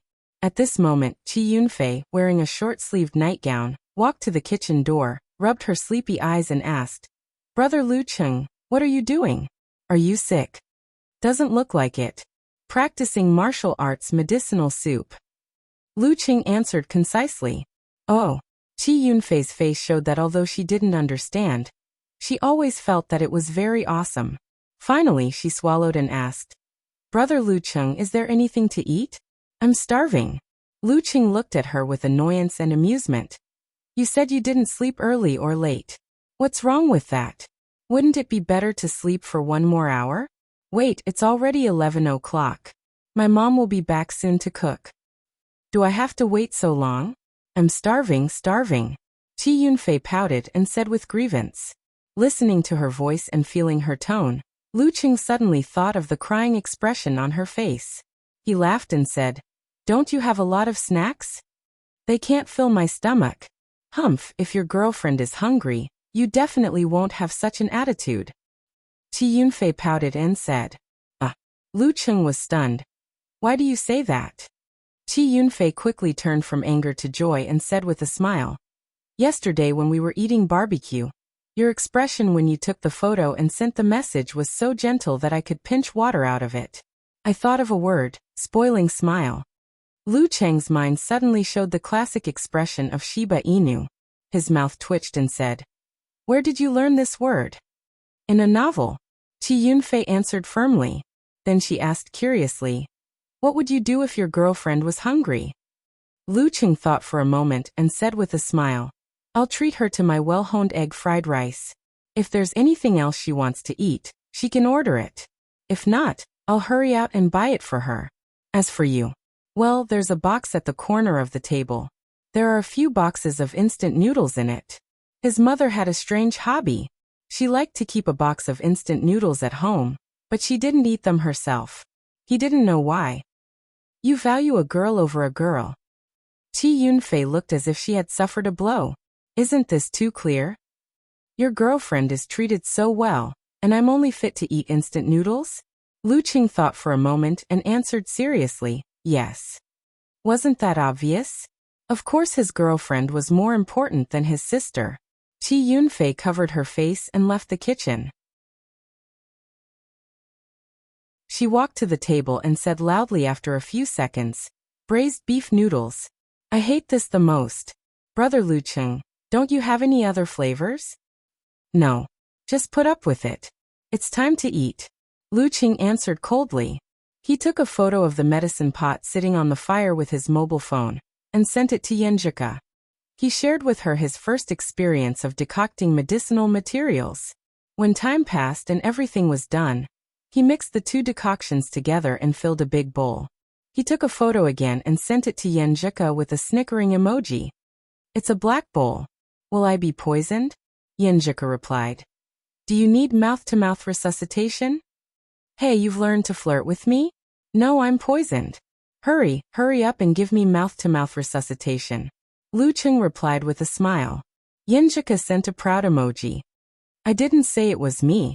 My dad used to take this as an elective. He's very good at it. Then forget it. Lu Cheng replied with an emoji of looking blankly at the sky. He was tricked by Yenjika again. Yenjika sent an emoji of laughing. Who told you to always think the wrong way? You big pervert. Actually, I've checked the information and asked people. As long as the prescription given by Coach Sure is correct, it doesn't matter if you make a little mistake. At most, the medicine will be a little less effective. Then I'm relieved. I'll drink a bowl and try it later. Lu Qing took out another 2 bowls and divided the decoction into 2 portions. He would drink 1 portion later and the other portion tomorrow morning. His master had said that the decoction could be kept cold in the refrigerator. In the future, he would drink a bowl before morning training, and another half an hour after breakfast. He didn't intend to reduce the intensity of his summer training. In addition to morning training, he also planned to have 2 hours of special training in the morning. He could also use the strength training gym of the martial arts school during his part-time work. Of course, this was summer. He could change the schedule if he wanted to, but the total amount would remain the same.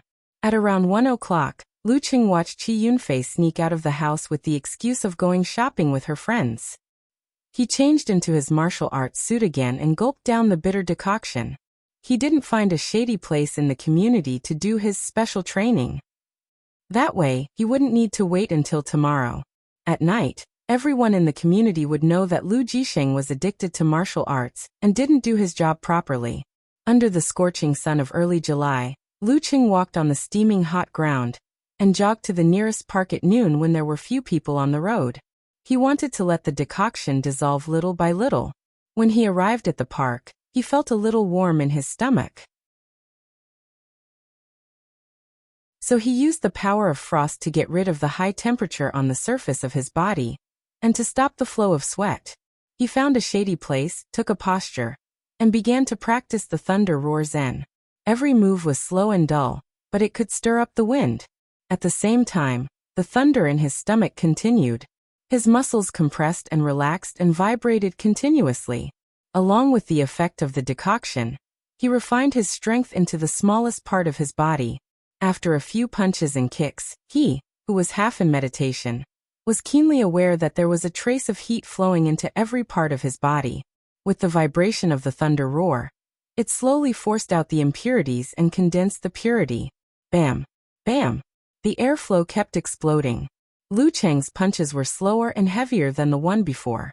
There was no need for special effects, but it was enough to frighten the audience.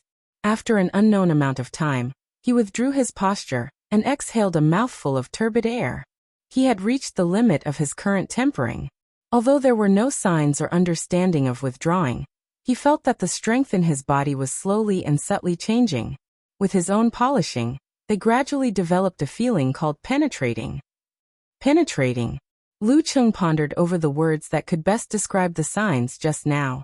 Once again, he used the cold current to get rid of the heat. Well, other things aside, the power of frost is still very useful in this regard. I, Lu Cheng, am a walking air conditioner. While his thoughts were running wild, he suddenly heard the phone in his pocket ring. He took it out and saw that it was a call from Director Xing Chenggu. Hello, Uncle Xing? Lu Qing vaguely guessed what was going on. Director Xing laughed and said, Are you on vacation? Have you returned to Xioshan? I just arrived yesterday. Lu Qing answered honestly. I knew that Ke had returned home, so I thought you should have already arrived. If you're free, please come over. I didn't treat you to a meal last time. Director Xing made small talk. Sure. Lu Qing replied politely. Director Xing sighed and said with a smile, Don't be shy. Don't think that you're trying to curry favor with an official. You can't cross the moral threshold in your heart. I've been paying attention to your matches for the past few months. I really feel that you have a bright future ahead of you. Sai, it's impossible for me not to grow old in this lifetime. I have to think about the future of my children and family. It's a good thing for me to get to know a young talent like you, a very good thing. Hee. Don't you feel better now that you think about it? Lu Cheng's thoughts, which were difficult for him to detect and accurately describe, were directly exposed. For a moment he blushed with shame. I don't have such thoughts. I sincerely treat you as an uncle. Uncle Xing's style of speaking was really like his personality, straightforward and direct. That's good. Back to business. Wang Su's case will be heard next Friday afternoon. As a secret witness, you have to attend. Don't worry, there won't be any outsiders. I guarantee your safety. Be prepared and dress decently. Don't be like a boor like me, who was always laughed at because of my clothes. Director Xing said heartily. After the frank and honest words, Lu Qing also felt relieved. He smiled and said, "Okay." Was Wang Su's case finally coming to an end? After today's training, Qin Rui returned home and lay on his bed. Thinking of what happened before, he logged into QQ and found the well-informed person in his mind. "Fatty Jiang, are you there? Can I ask you something?" Jiang Fei had just woken up on the train and replied in boredom. "What's the matter?" Qin Rui was not a beauty. He did not need a good attitude. "Do you know who in our grade got into Songqing?" Qin Rui asked. "Why do you ask this?" Jiang Fei answered blankly. "I only know 4. Cheng Yinzhika, Gu Chao from class 7, Li Liang from class 8, and there may be others." Gu Chao from class 7, Li Liang from class 8.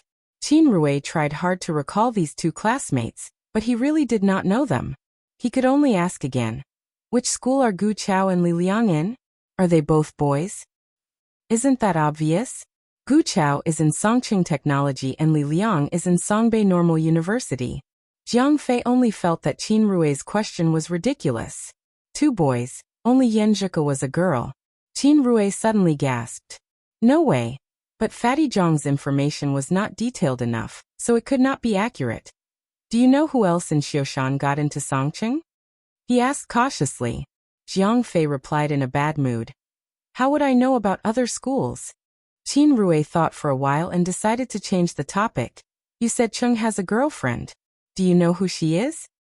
"Are you stupid? I have never seen her or know her. How would I know?" Jiang Fei said with an angry smile.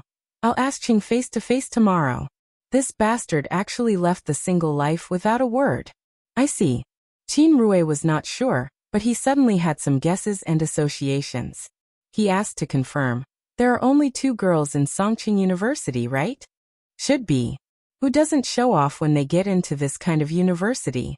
"I remember it's only Cheng and Yenzhika." Jiang Fei answered without thinking. "Only Cheng and Yenzhika in Songqing University." Qin Rui gasped again. "It can't be."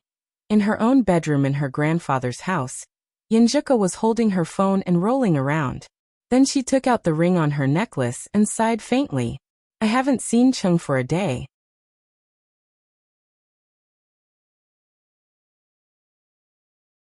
Chapter 230. Because Yenzhika was asked by her grandparents to stay in Zhengke County for a few more days, Lu Qing could only continue his single life. He took medicine, did morning exercises, had special training for breakfast, took a shower and chatted on QQ, while Qi Yunfei happily went out for a date. Just when he was thinking that he hadn't seen Ke for 2 days, he suddenly heard a rude knock on the door. "Knock, knock, knock. Who is it?" Lu Qing casually shouted. In fact, according to this style, he could guess who it was even with his toes. "It's me." Jiang Fei answered with a loud voice. He didn't consider whether the other person knew who he was. It was as good as not saying anything. Lu Qing put on his slippers and walked to the shoe cabinet.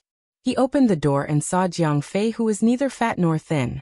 He was carrying a laptop bag and looking at the scene in the room stealthily. Qing Qili stood behind him with a face full of gossip. "What are you looking at?" Lu Qing laughed and scolded. Jiang Fei laughed and said, "I don't want to disturb you." "Well, no, you are probably a poor foreign dog now." He entered the room and changed his shoes as if he was back at home. "Cheng, you didn't tell me you had a girlfriend. You are not a good friend." Qing Qili combed his 3/7-part hair. "What can you do if I tell you? I can't help you get monitor." Lu Qing replied with sophistry. Qing Qili was speechless for a moment. After a long time he murmured, "I can be happy for you. We are brothers. How can you hide such a good thing from me? I thought that if Fatty Jiang knew you would know." Lu Qing closed the door and walked to the living room with Qing Qili. But Jiang Fei had already arrived at the door of his bedroom and made a strange cry. Cheng, you slept with a girl in your room. You didn't take her to meet your parents directly, did you? She is only a freshman. You are awesome, awesome. Lu Qing stared at him and said, Where is your IQ? My cousin came to Xioshan to play and I was kicked out to sleep in the living room. You have met Qi Yunfei. Jiang Fei was a little disappointed. Then he winked and joked, You mean the cute one? She is in her first year of high school, right? Does she have a boyfriend? Cheng, I suddenly think it's good for you to be a brother-in-law. Lu Qing said with anger and amusement. It's too late for you to think about it now. She has had a boyfriend 800 years ago. Jiang Fei sucked in a breath of cold air.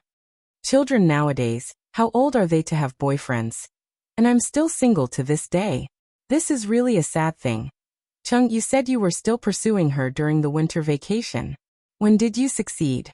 Ching Chili was quite curious and pulled the topic back to the right track. There was no need to hide this. Lu Qing smiled proudly and said, After winter break, right after school starts. Ching Chili was speechless and could only give him a thumbs up.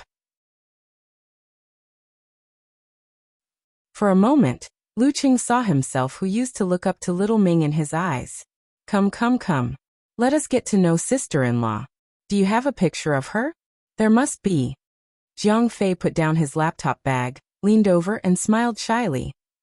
Come, look. Come. It? Cut the crap. You don't want to show it to us, right? Jiang Fei was not misled and got the point. Lu Qing laughed and said, Yes. Really? I will treat you to dinner with her in the future. It feels weird to show you her picture. If Fatty Jiang knew that his girlfriend was Ku, then the whole class would know as well. Once the whole class knew, then the whole grade would know as well. Sooner or later, it would reach Ku's father's ears. What's so strange about it? So mysterious. Jiang Fei had a high EQ.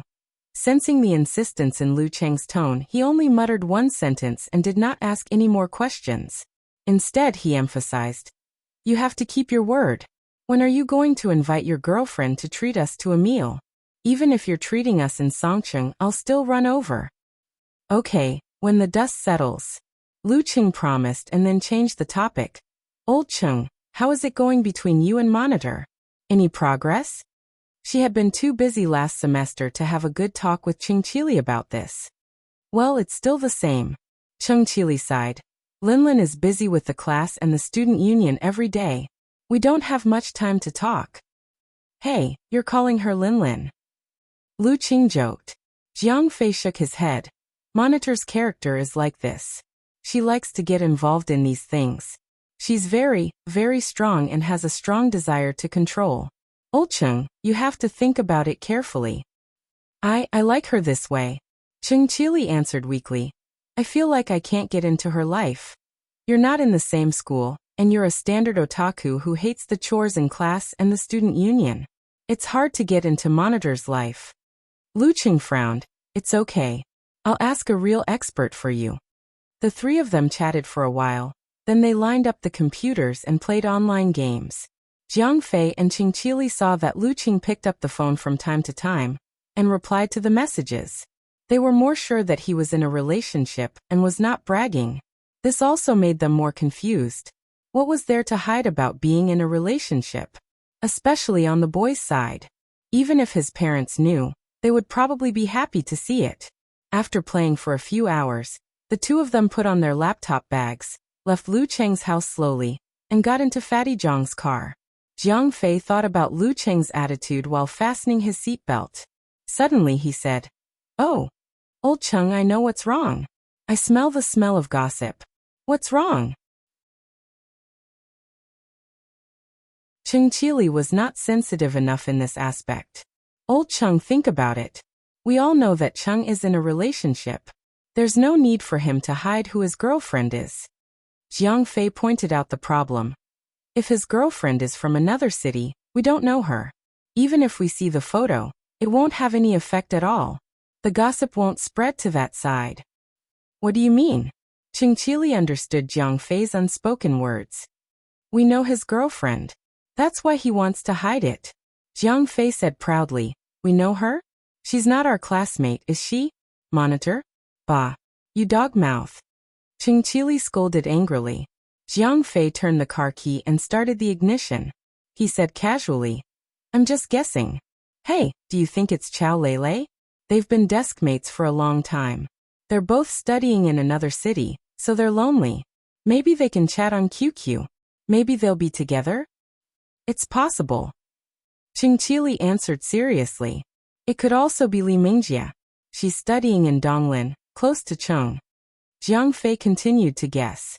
Ching Chili sneered. That's nothing. There's someone closer. Yinjika is still in Songqing University. How is that possible?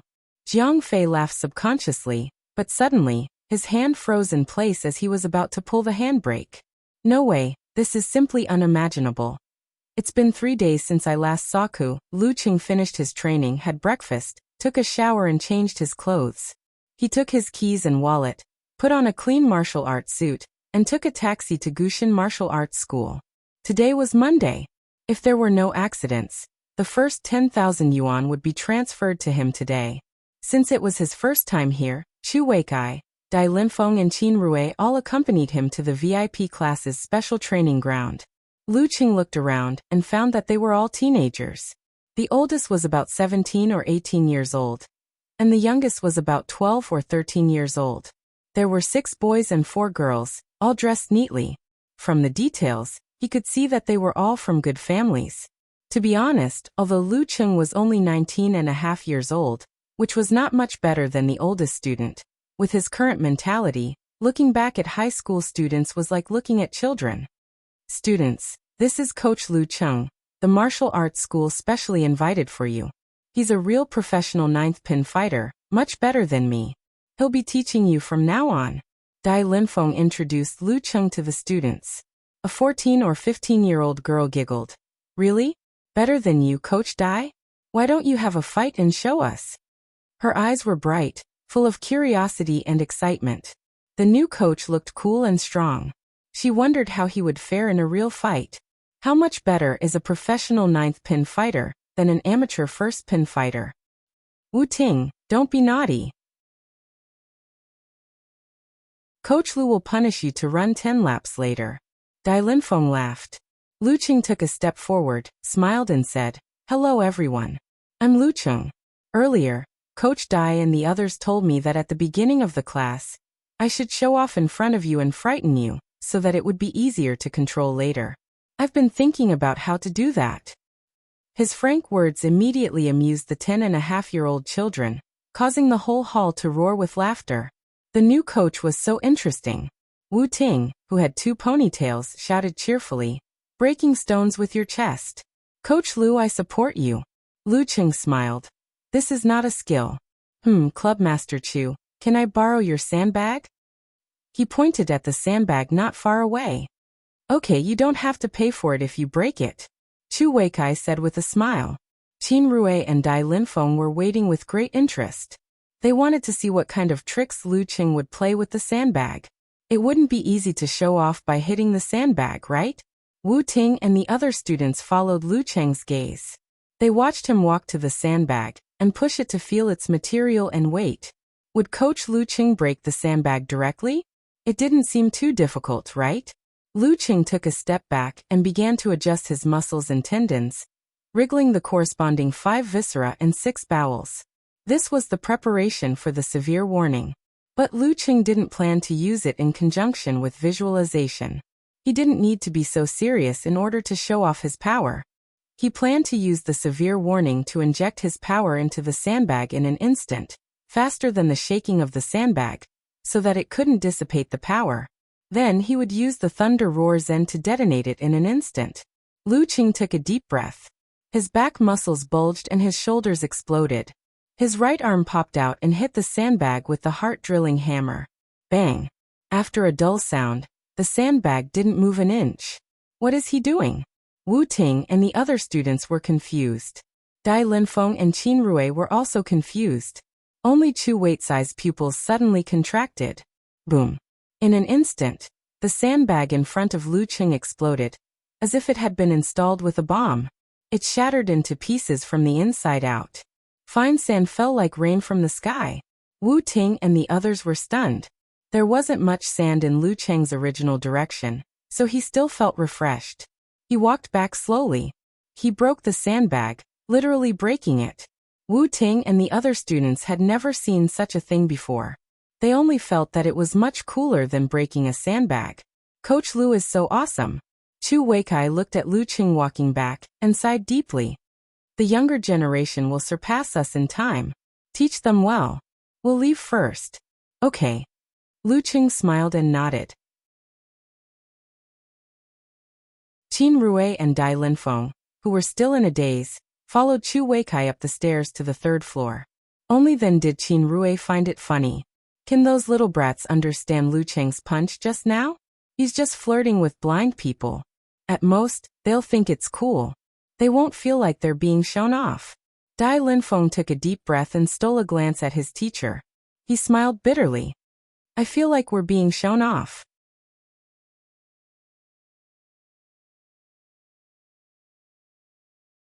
Chapter 231. Practice Field. Lu Qing glanced at the cleaning lady and said to the excited students, "Introduce yourselves or I won't know who you are. Start from the left." He had seen the name list of this class in Chu Weitzai's office, but he couldn't match them with real people. He only knew that the active and talkative girl was Wu Ting. The girl on the far left had short hair. She smiled sweetly and said, "I'm Zhang Qiufan, 12 years old. I'll be in the first grade of experimental high school soon." She was the youngest kid in the VIP class. Lu Qing nodded slightly. He had a plan for her training, so as not to affect her physical development. Only the VIP class had this kind of care. Which coach could take care of so many people at the same time? How could he teach according to each person's condition?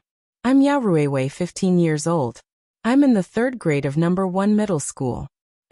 I'll be in the first grade of high school when school starts. The little fatty, about 1.65 meters tall and about the same weight, introduced himself. Feifei's classmate in 2 months. Lu Qing smiled and observed Yao Ruiwei's body shape. He found that Yao Ruiwei was weak on the inside and strong on the outside. He had to pay attention to the amount of training, or it would be easy to cause problems. Damn, even my master didn't teach me so seriously. I'm Li Lei, 18 years old. I'm in the third grade of Taichung High School.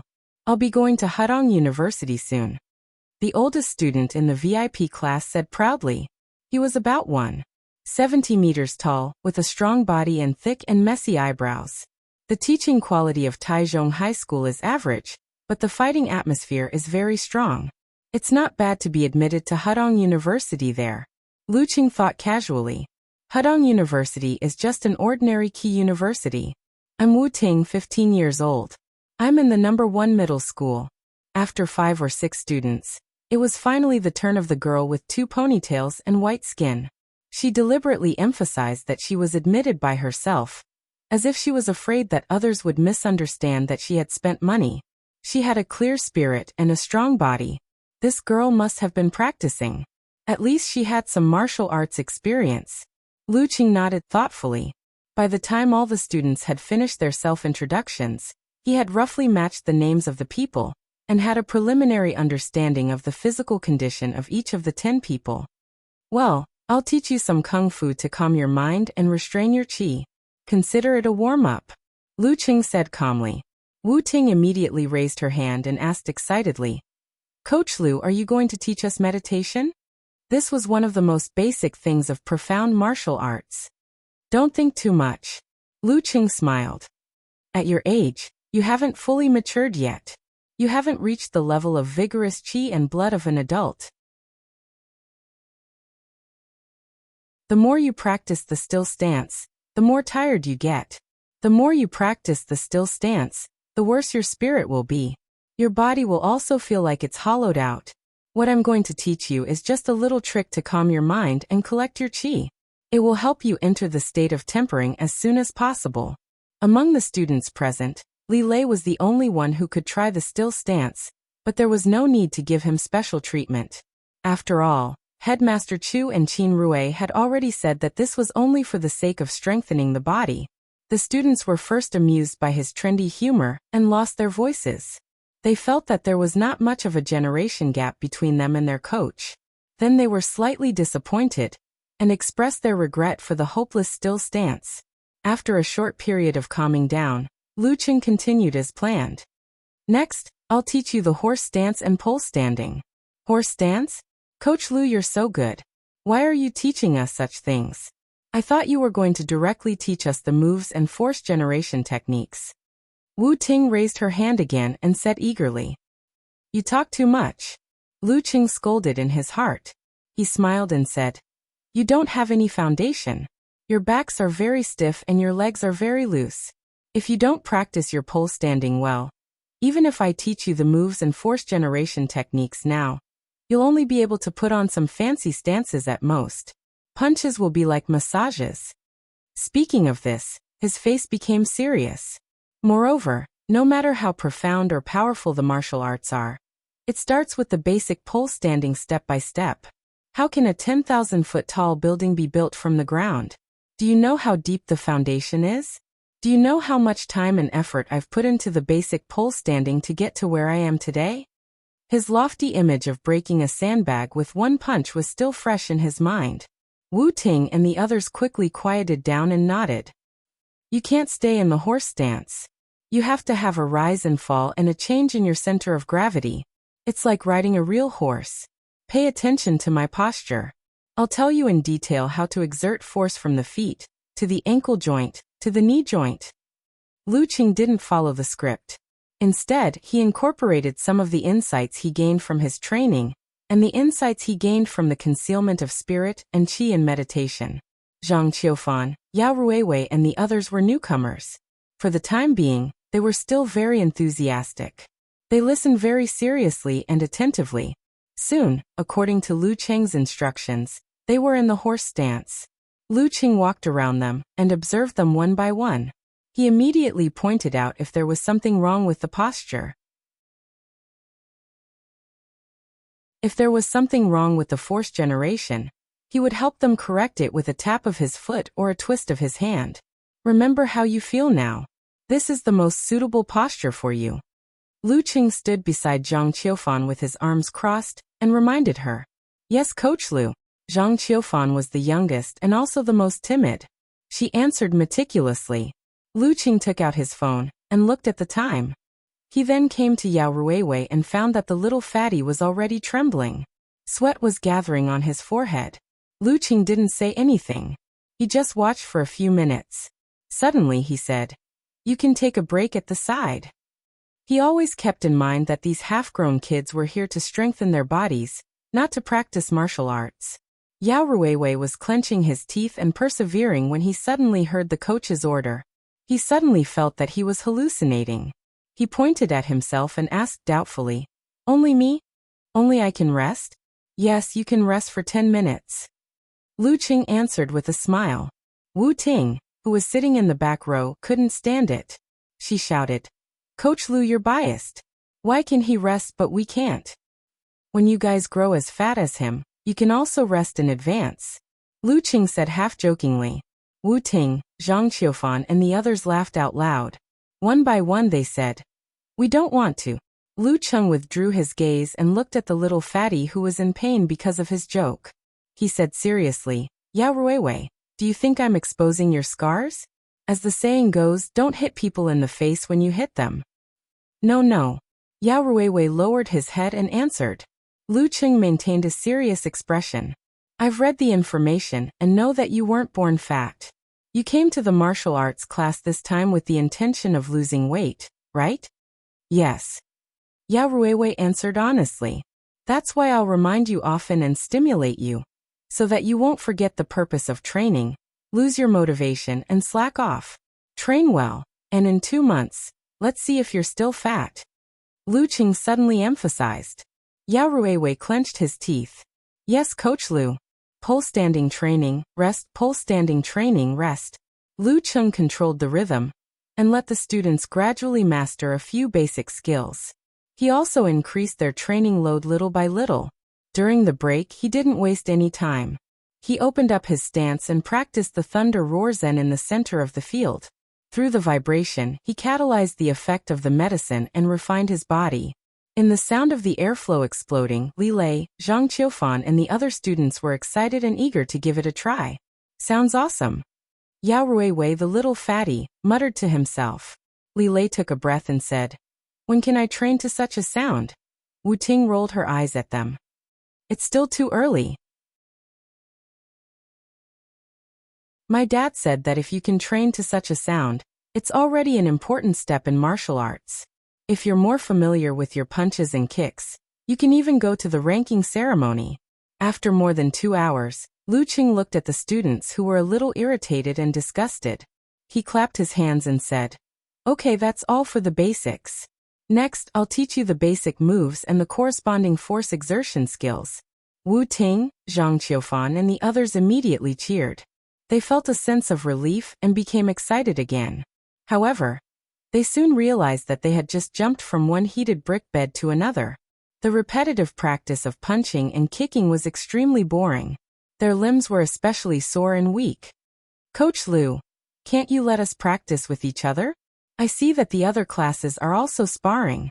During the break, Wu Ting complained, feeling wronged. "That's because they're messing around," Lu Qing said bluntly. Lu Qing commented bluntly, "Two rookies will only develop bad habits and make inaccurate movements. When the time comes, it will be difficult to correct them."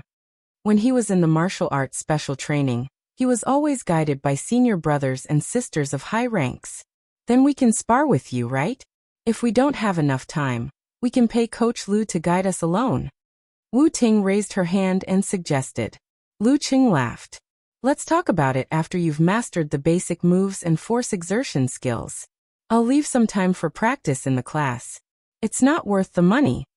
His training intensity was only 1/3 of the martial arts special training. In other words, this group of half-grown kids could only practice with each other next week. After that, he looked at the clock on the wall. "Okay, time's up. If you feel sore and tired, you can pay the physiotherapist of the martial arts school. The rest of you don't have to. Go home and do some relaxation exercises. Then you'll feel better." After watching Lu Qing leave the practice field, Wu Ting lowered her voice and said, "Coach Lu is really different. I heard from other classes that their coaches like to encourage them to practice with each other. Unlike Coach Lu, he doesn't want us to practice with each other. It means that Coach Lu is really teaching us attentively. He doesn't need to teach us the good stuff until we practice with each other." Li Lei wiped his sweat and answered seriously. After finding a physiotherapist to relax, Wu Ting returned home. She was surprised to find that her very busy father, Wu Qinggui, didn't go out. What a rare guest. She felt wronged and joked. Wu Qinggui hugged his daughter and stroked her hair. "I want to come back to accompany you whenever I'm free. How about it? How do you feel about your new coach?" Wu Ting knew that her father started out as a martial artist, but failed to pass the ranking event of professional 9th pin several times. Later, he switched to other industries and made a fortune, reaching the pinnacle of life. However, no matter what, his vision and knowledge were still there. He was still her idol. So she excitedly chattered, "Our coach is super awesome. He blew up the sandbag with one punch." "Blew up?" Wu Qinggui asked in confusion. Did she mean it literally or was she exaggerating? Wu Ting gestured with her hands and said, "He really blew it up. Like this, he blew it up." Wu Qinggui's mouth was half open. After a while he muttered to himself, Is this something a professional 9th pin can do? Since when did Xiushan have such a powerful fighter? And he came here to teach a half-grown child? Wu Ting noticed the change in her father's expression. Suddenly, a thought flashed through her mind. Coach Lu may be many times more powerful than we thought. After lunch and the strength training gymnasium, the temporarily single Lu Cheng called Qin Rui and asked him to come to the martial arts school in the afternoon for guidance on still stance. Qin Rui laughed and said, "You're free so soon? You haven't had a date with your girlfriend recently." Lu Qing answered casually. She went to her grandfather's house. After saying that, he suddenly felt that something was wrong. How did Qin Rui know that he often saw his girlfriend? Maybe he just asked casually. "I can't reveal anything in the future. Qin Rui hung up the phone and quickly sent a message to Jiang Fei. Fatty Jiang, go and ask Song Li if Yin Zhika went to her grandfather's house.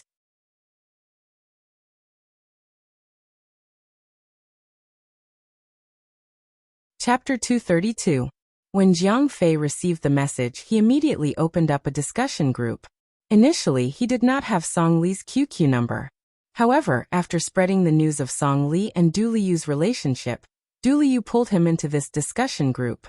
After receiving Song Li's criticism and education, Jiang Fei made a deep self-reflection and self-criticism. Fleeting memories. Song Li, are you there?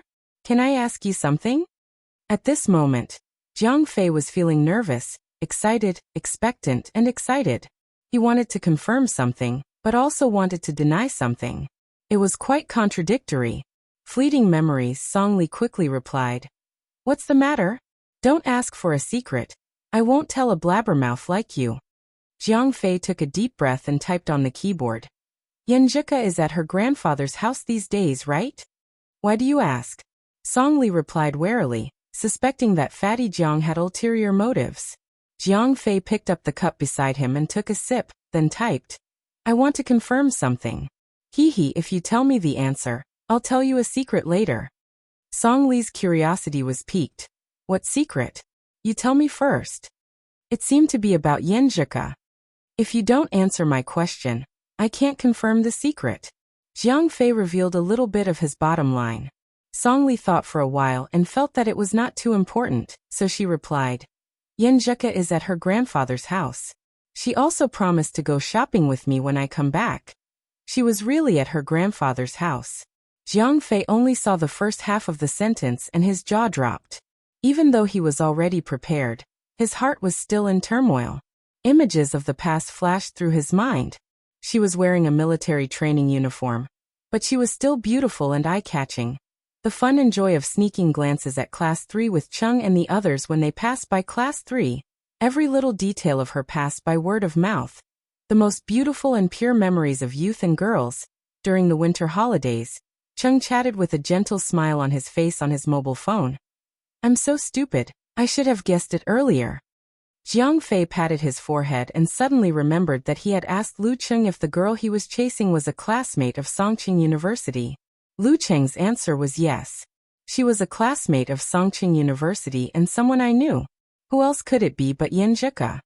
Hey, Fatty Jiang, where's the promise secret? Where are you? Song Li asked when she saw that Jiang Fei had not replied for a long time. Jiang Fei subconsciously raised his hand to reply, but accidentally knocked over the glass of water beside him. With a crash, the water spilled out. He hurriedly picked up the computer, pulled out a tissue, and wiped the desktop. Suddenly, he sighed and cursed under his breath. Damn Chung, I'm so envious of you. He was happy for his good friend from the bottom of his heart, but there was also a faint sense of melancholy and disappointment. Chung was not the only one who had a crush on Yin Zhika. That was the purest and most innocent dream that many boys had of their youth in high school. But now, it was monopolized by Chung. This guy actually managed to win Yin Zhika's heart. Although he has become very strong now, I still can't believe that Yin Zhika likes him. Jiang Fei calmed down all kinds of emotions, put down the computer and replied to Song Li. The secret is that Yin Zhika is in love. After sending this sentence, he felt an inexplicable sense of loss. What? Yin Zhika is in love? How come I didn't know?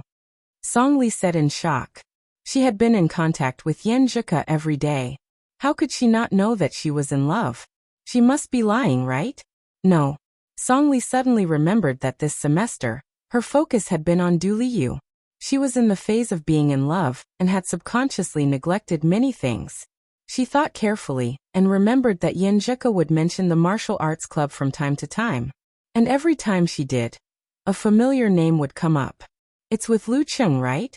Song Li suddenly realized and asked in return. Why am I so slow?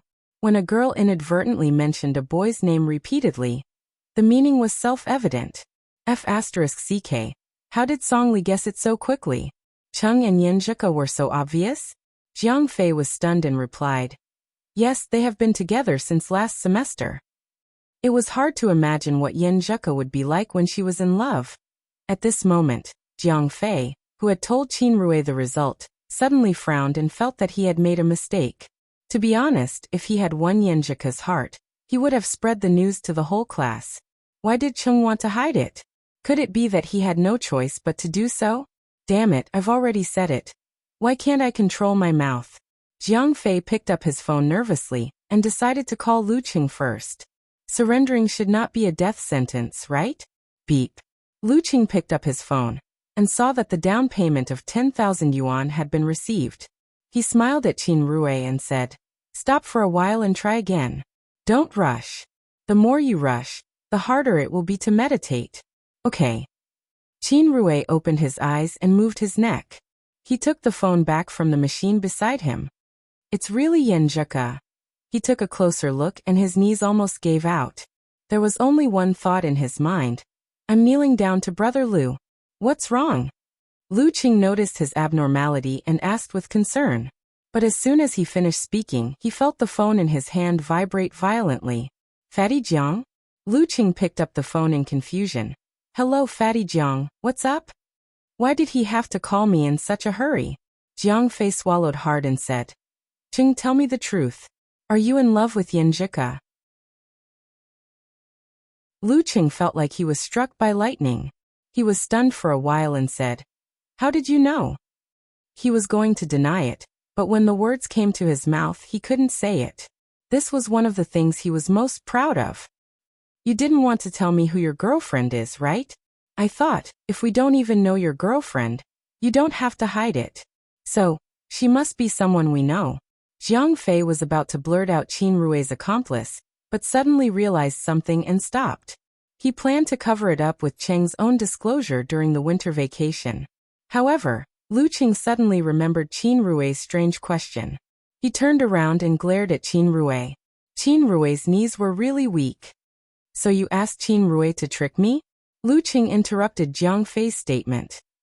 Haha, I'm just curious. Jiang Fei laughed dryly. Lu Qing said unhappily, Why are you so nosy? I didn't say it because I was afraid you would spread it around. Hey Fatty Jiang, you didn't tell anyone, right? I did. Jiang Fei answered weakly. Then he mustered up his courage and said, Why don't you just tell me and tell me not to spread it? I don't even know what's going on. How can I keep it a secret? Lu Qing felt like he was going to faint. Who did you tell? Du Liu also told you not to spread it. How am I supposed to trust your mouth now? Qin Rui Songli, maybe Du Liu will see it too. Jiang Fei answered honestly. Qin Rui, Songli Du Liu? Good. The situation is still under control. Lu Qing was slightly relieved. He didn't have time to strangle Fatty Jiang. He planned to solve the problem first. Hurry up and tell Song Li and Du Liu not to spread it. I'll ask Ke to tell them again. Leave Qin Rui to me. Ke. So smooth and affectionate. Jiang Fei almost burst into tears. He quickly replied, Okay, I'll tell them right away. No, warn them. But Cheng, why do you want to hide it? This is great news. Lu Qing thought about it and felt it was inconvenient to talk about it over the phone. So he said, Come to Gushan Martial Arts School. I'll tell you face to face and bring Qin Rui along. Okay. Jiang Fei hung up and hurriedly sent a message to Du Liu and Song Li. Then he inexplicably wondered if he would be killed if he went to Gushan Martial Arts School. Lu Qing hung up and looked back at Qin Rui. Qin Rui gave him a thumbs up and said with a bashful smile, Brother Lu, I sincerely call you Brother Lu. Who knows how many boys in our grade will hate you to the core and envy you to the core. Including me. Lu Qing smiled helplessly. Don't tell anyone about this. Why not? Qin Rui asked in surprise. He had the same thought as Jiang Fei, that this was great news. I'll tell you when Fatty Jiang arrives. Lu Qing pressed a button and called Yin Zheka.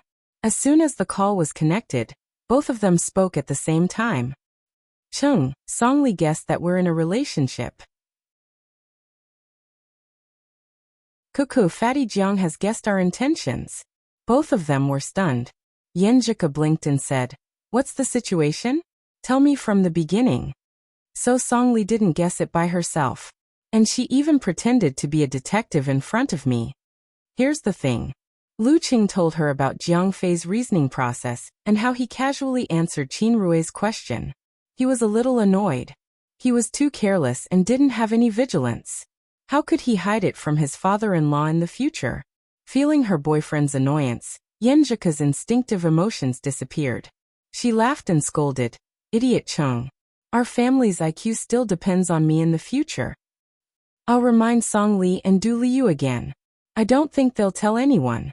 As for Qin Rui and Jiang Fei, why don't we treat them to a meal to thank them for not telling anyone?" Hearing his girlfriend's suggestion, Lu Qing couldn't help but laugh. "Cool, I know you're much better and more mature than me when it comes to interpersonal relationships. But there's no need to be so formal between guys.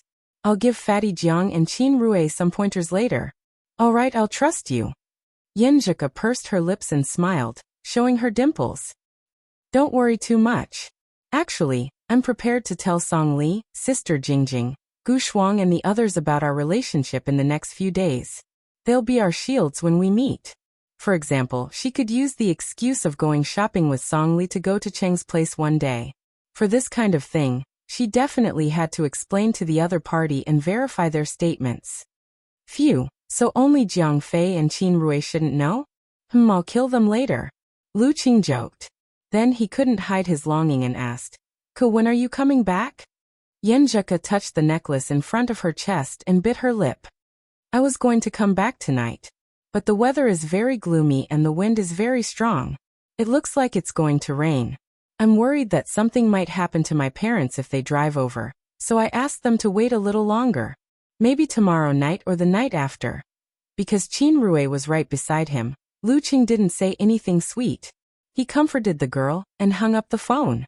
When Qin Rui finished another round of still stance, Jiang Fei arrived at the Gushan Martial Arts School. "Hey Chung, where are you guys? Should I come in directly?" he asked over the phone. Lu Qing pondered for a while and replied, "You wait outside. We'll find a quiet place." A few minutes later, the three of them met at the side of the martial arts school. There was an area marked off as a parking spot for bicycles and electric scooters. Lu Qing observed the surroundings and found that there was only an old lady watching the scooters in the distance. He felt relieved and said humorously, "I've gathered all of you here so that I can silence you." Jiang Fei and Qin Rui burst into laughter and were no longer as cautious as before. "Chung, so many people are jealous of your relationship with Yenjika. What's there to hide?" Jiang Fei asked straightforwardly. Lu Qing shook his head and smiled bitterly. "'Cause family doesn't want her to date in college." "Oh," Jiang Fei suddenly understood. "Just tell us directly. We'll definitely keep it a secret." "That's right. If you don't tell us and we keep guessing, it'll be easier to leak it." Qin Rui echoed. "I don't trust your big mouth." Lu Qing stared at Fatty Jiang and laughed. "No. I have to leave a deep impression on you so that you'll instinctively stop when you're about to say it." "What kind of deep impression?" Jiang Fei was very curious. Lu Qing looked around and walked to the parking spot a few steps away. It was blocked by cement blocks and a few thin iron chains. "Think about your neck." Lu Qing smiled and threatened them. Suddenly, he lowered his center of gravity and reached out his right hand to grab the thin iron chain. His knuckles and every inch of muscles and fascia in his hand suddenly exerted strength. With a snap, the iron chain was broken by him. Jiang Fei and Qin Rui were both stunned. They subconsciously took a step back and touched their own necks. "This is F*King Iron." Lu Qing stopped his posture and smiled. "Remember it, right? This is the power that can only be achieved when you start to practice your martial arts in detail." As soon as he finished speaking, a harsh shout came from behind him. "Hey, stop." The old lady scurried over and glared at Lu Qing. "Which unit are you from? Which company are you in? Are you from the Gushan Martial Arts School? How can you destroy public property?" She blabbered a bunch of words as if she had turned on a machine gun. Lu Qing was at a loss at first, then his face became dull. "Auntie, please stop. I'll pay for it, okay? This is really a deep impression."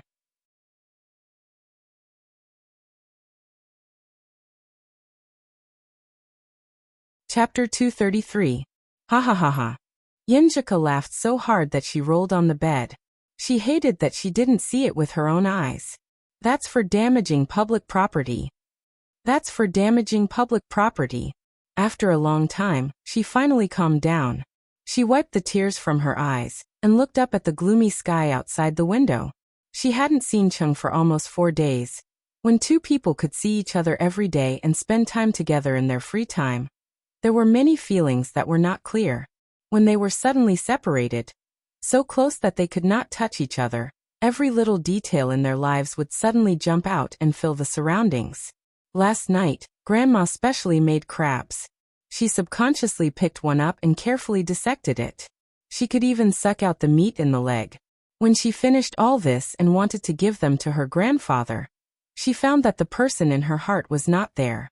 She had no choice but to give them to her grandfather. She felt lost. She accompanied the old couple for a walk. During the break, she took out a tissue and stood beside the bench in a daze. Because in the past, some idiot would take the tissue and carefully wipe it. When she encountered something interesting and wanted to share it with him. When she felt wronged and wanted to act coquettishly. When she missed the good food nearby and was worried about the old couple. When the wind blew past and her palms were empty. When she chatted happily on QQ but couldn't feel his warmth. Yenjika turned over and sat up. She listened to the whistling outside the window and felt the pressure before the storm. She pursed her lips and sent a message to Lu Chung without using an emoji. I want to come back early. I miss you a little. I want to come back early. When he saw this message, Lu Chung had just finished an hour of still stance instruction for Qin Rui and was sitting in Jiang Fei's car. His heart suddenly palpitated. Yenjika's bright eyes appeared in front of him. Her soft voice echoed in his ears, and his nose faintly smelled the familiar sweet fragrance. What's wrong? Jiang Fei found that he was absent-minded. Lu Qing glanced at him and sighed. You'll understand when you have a girlfriend. Can you not stab me in the heart? A man can be killed, but not humiliated. Even a single man has dignity. Jiang Fei didn't know whether to laugh or cry. Not only did you get my goddess, but you also ridiculed me for not having a girlfriend. The two of them teased each other all the way back to Lu Cheng's neighborhood. Do you want to go up? I'll treat you to a cup of 1983 water. Lu Cheng joked casually. Is that Meng Po's soup? Jiang Fei scolded jokingly. Then he replied seriously, I'm not going up. With this terrible weather, it's going to rain soon. You're right. Be careful. Lu Cheng waved his hand, carried the bag, and walked into the neighborhood.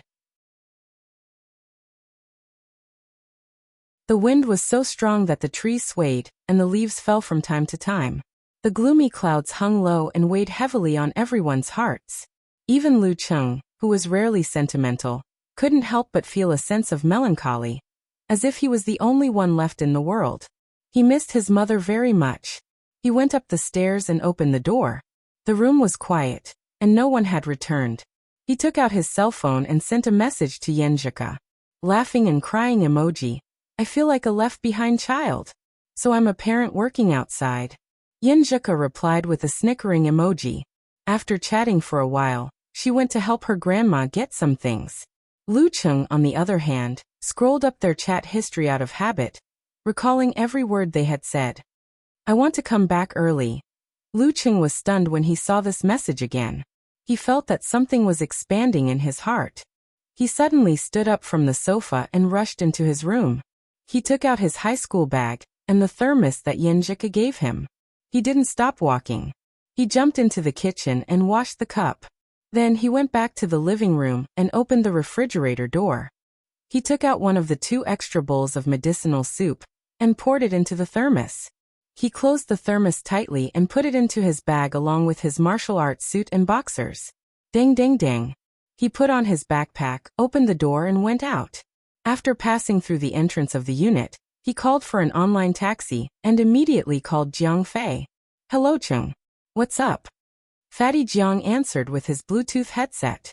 Lu Cheng ran against the wind to the gate of the neighborhood and said in a low voice, Fatty Jiang, if my mom calls you, tell her that I'm sleeping at your place tonight. Okay.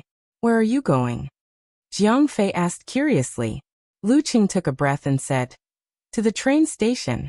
Not the train station. Why are you going to the train station? Is there an emergency?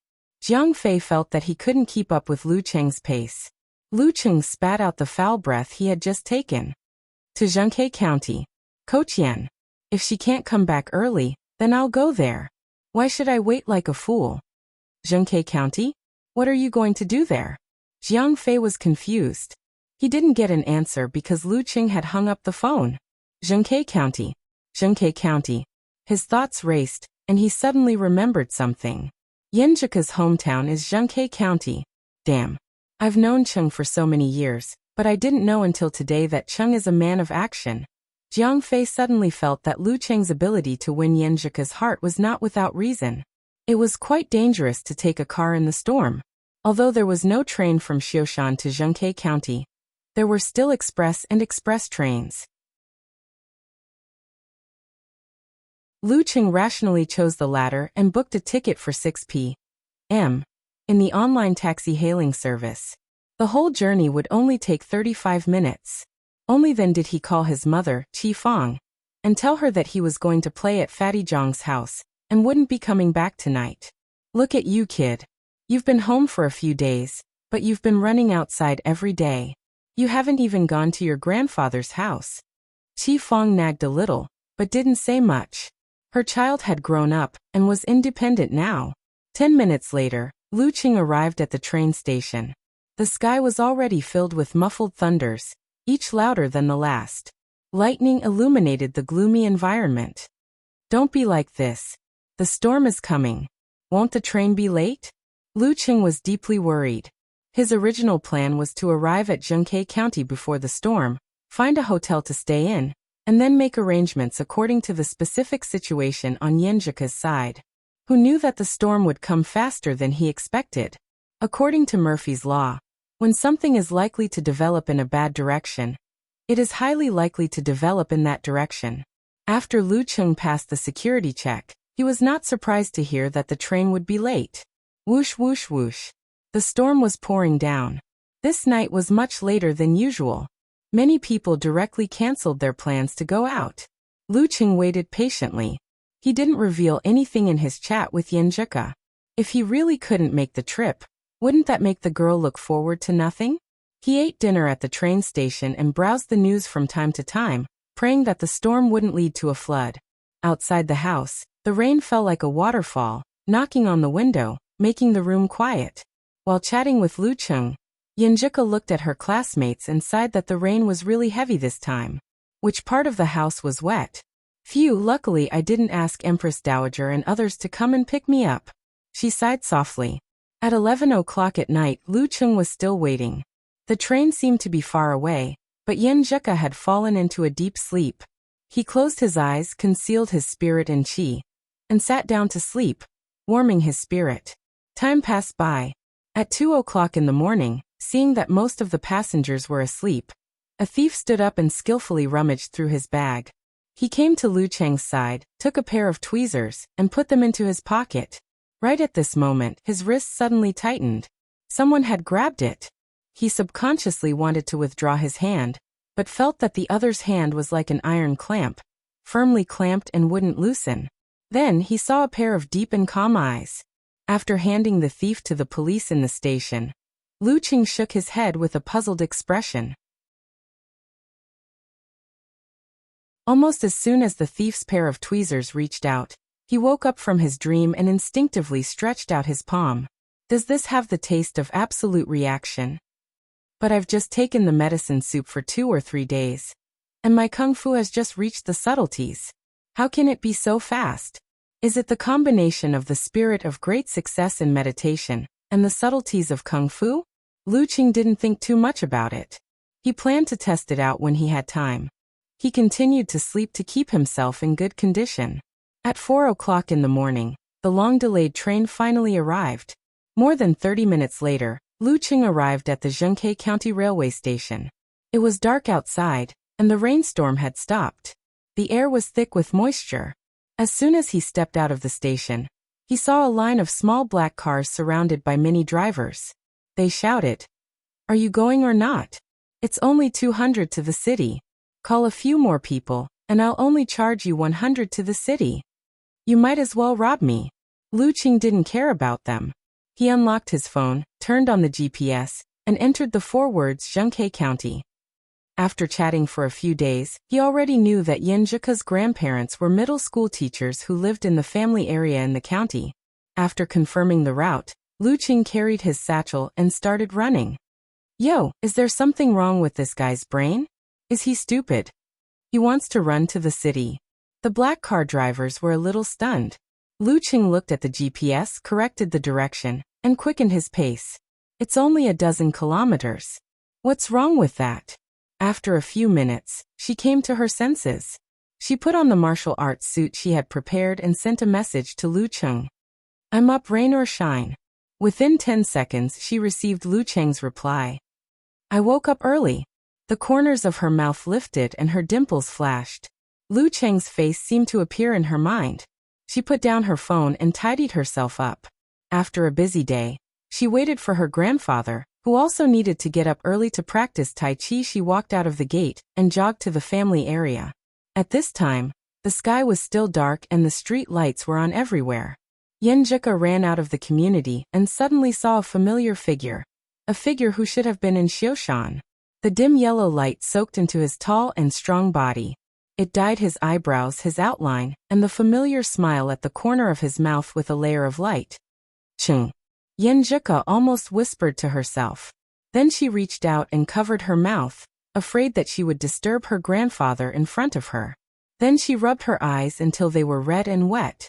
She couldn't believe that she saw Lu Qing. Why did he suddenly appear here? It was raining so heavily last night. At this time, her grandfather turned around and wondered why his granddaughter stopped at the gate of the community. Yanzhika turned her head and looked to the side. Hiding her expression, she started running again. When her grandfather wasn't paying attention, she took out her phone and sent a message to Lu Qing. Why are you here? With a warm smile, Lu Qing replied to the girl on his phone. Because I miss you too.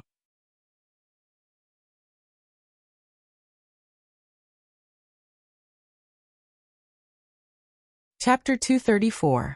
Because I miss you too. Yanzhika stopped running again. Her eyelashes trembled and her vision blurred. Too many emotions were bursting and blooming in her heart. She couldn't wait to turn around, run under the streetlight, and throw herself into the arms of the person she missed so much. Glancing at her grandpa in front of her, she bit her lip with her white and neat teeth to suppress the throbbing.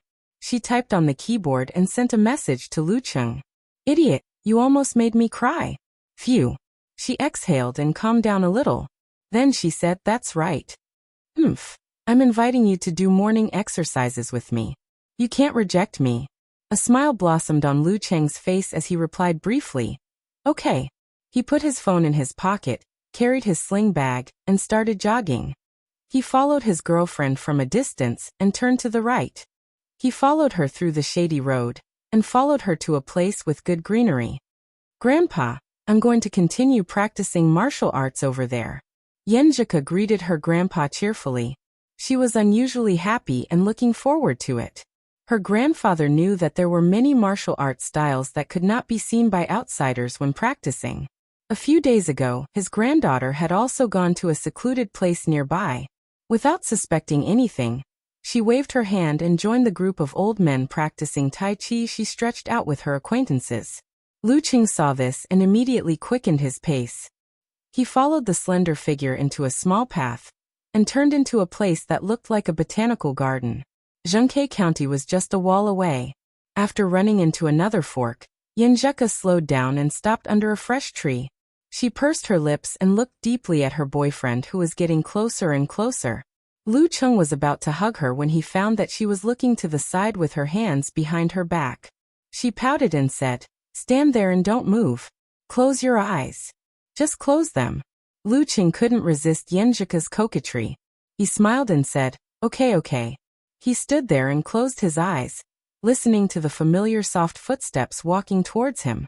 Am I being teased this time? Yanzhika stopped for a moment after she got close.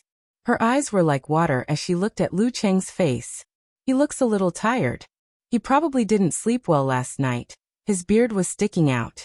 He must have not had the time to shave. His hair was a little messy. Humph, he must not have had a chance to shower last night.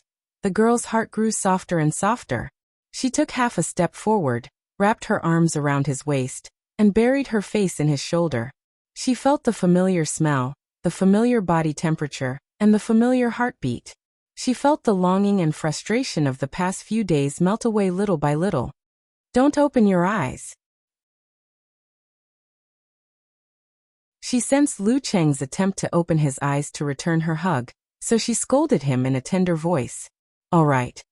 Lu Cheng smiled and closed his eyes, showing that he was looking forward to it. Yenjika's eyes rippled. She raised her hands and put them around Lu Cheng's neck. Tiptoeing, she kissed the corner of Lu Cheng's mouth and the stubble on his head. The corners of his eyes, his face, his forehead. In this aspect, she was a good student of Lu Cheng. She kissed him gently one after another.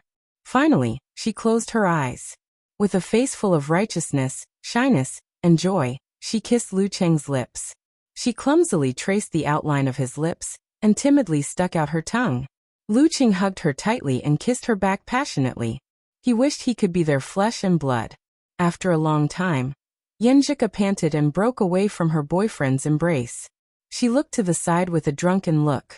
Her cheeks were red, and she pretended to be indifferent. This is my morning kiss for you. Little boy, you need to train well. Yes, Sister Yen, Lu Cheng answered comfortably.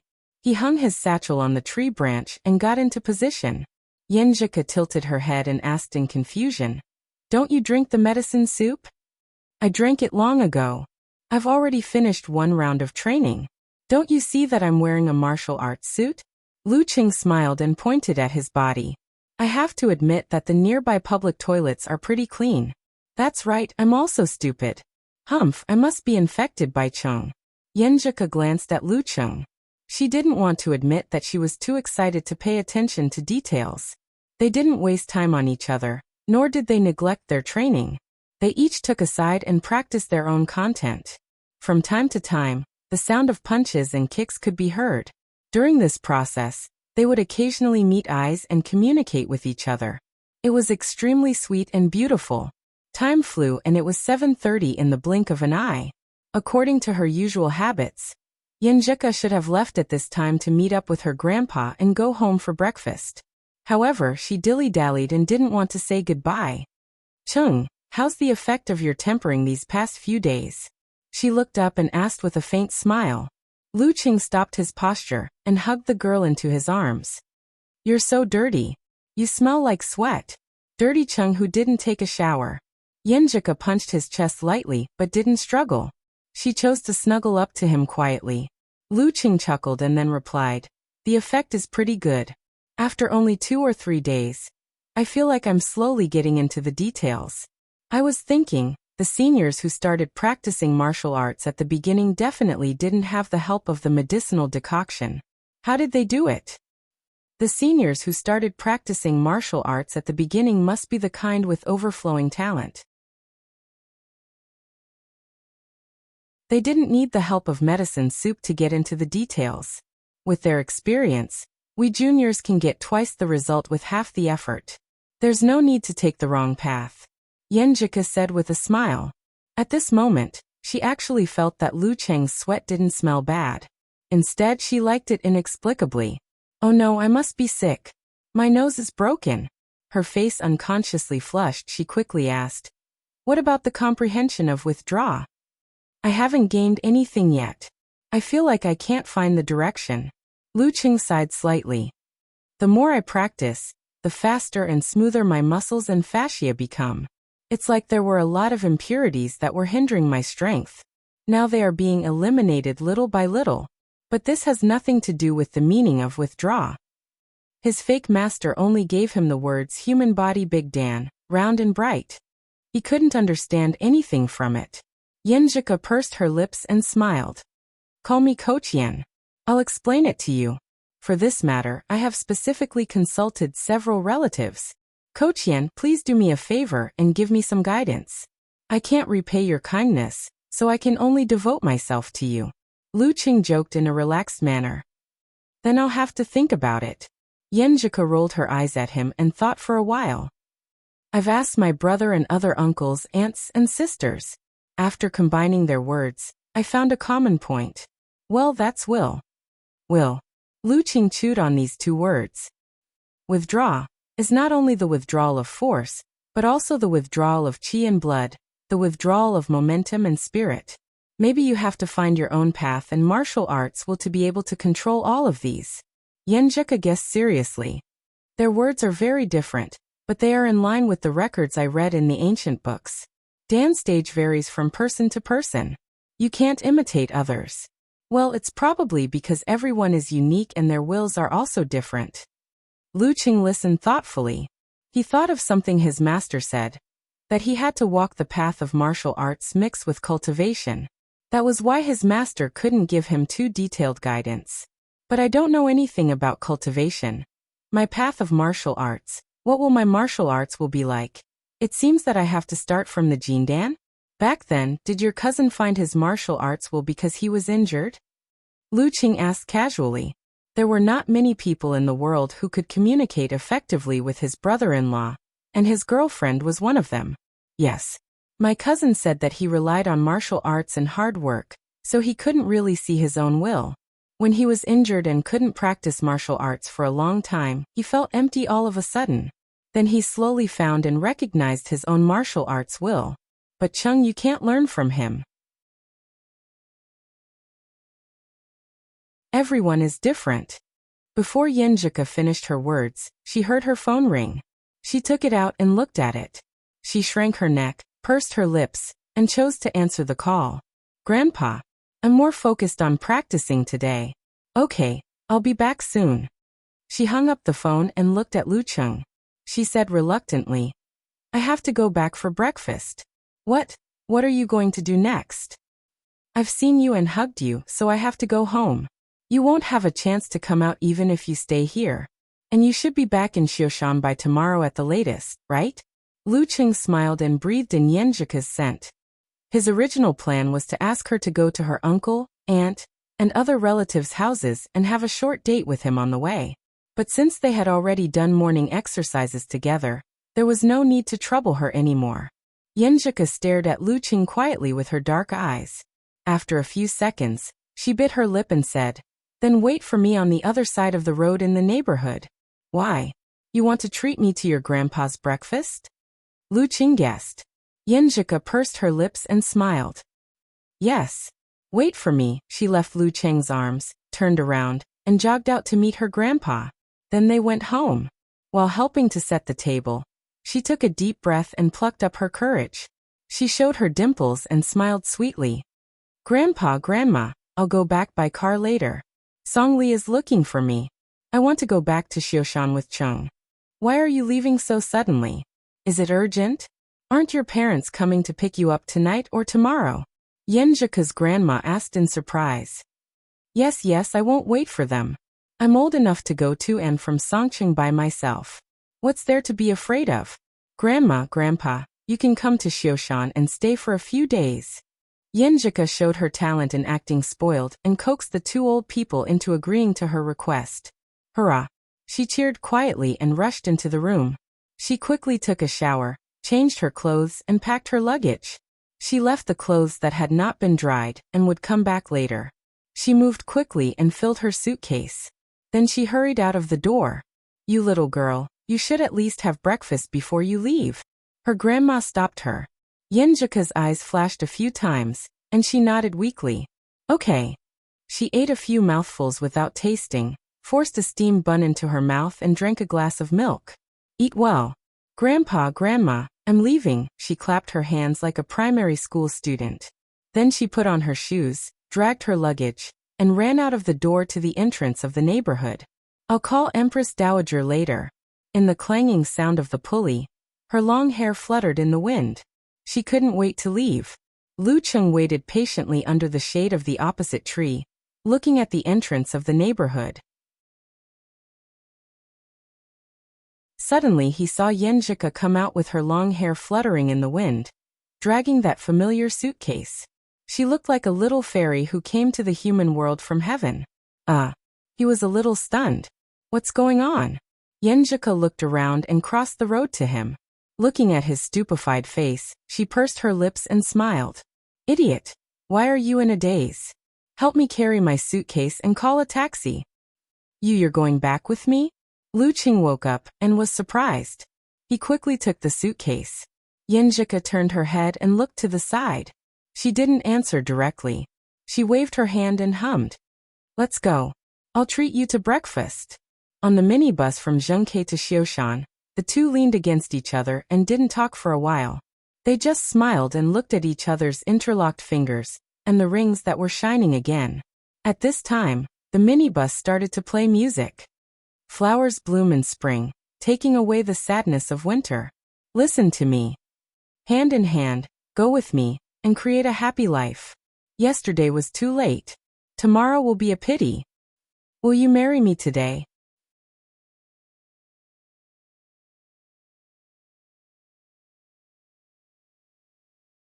Chapter 235. Yinjika and Lu Qing went back to Xiushan.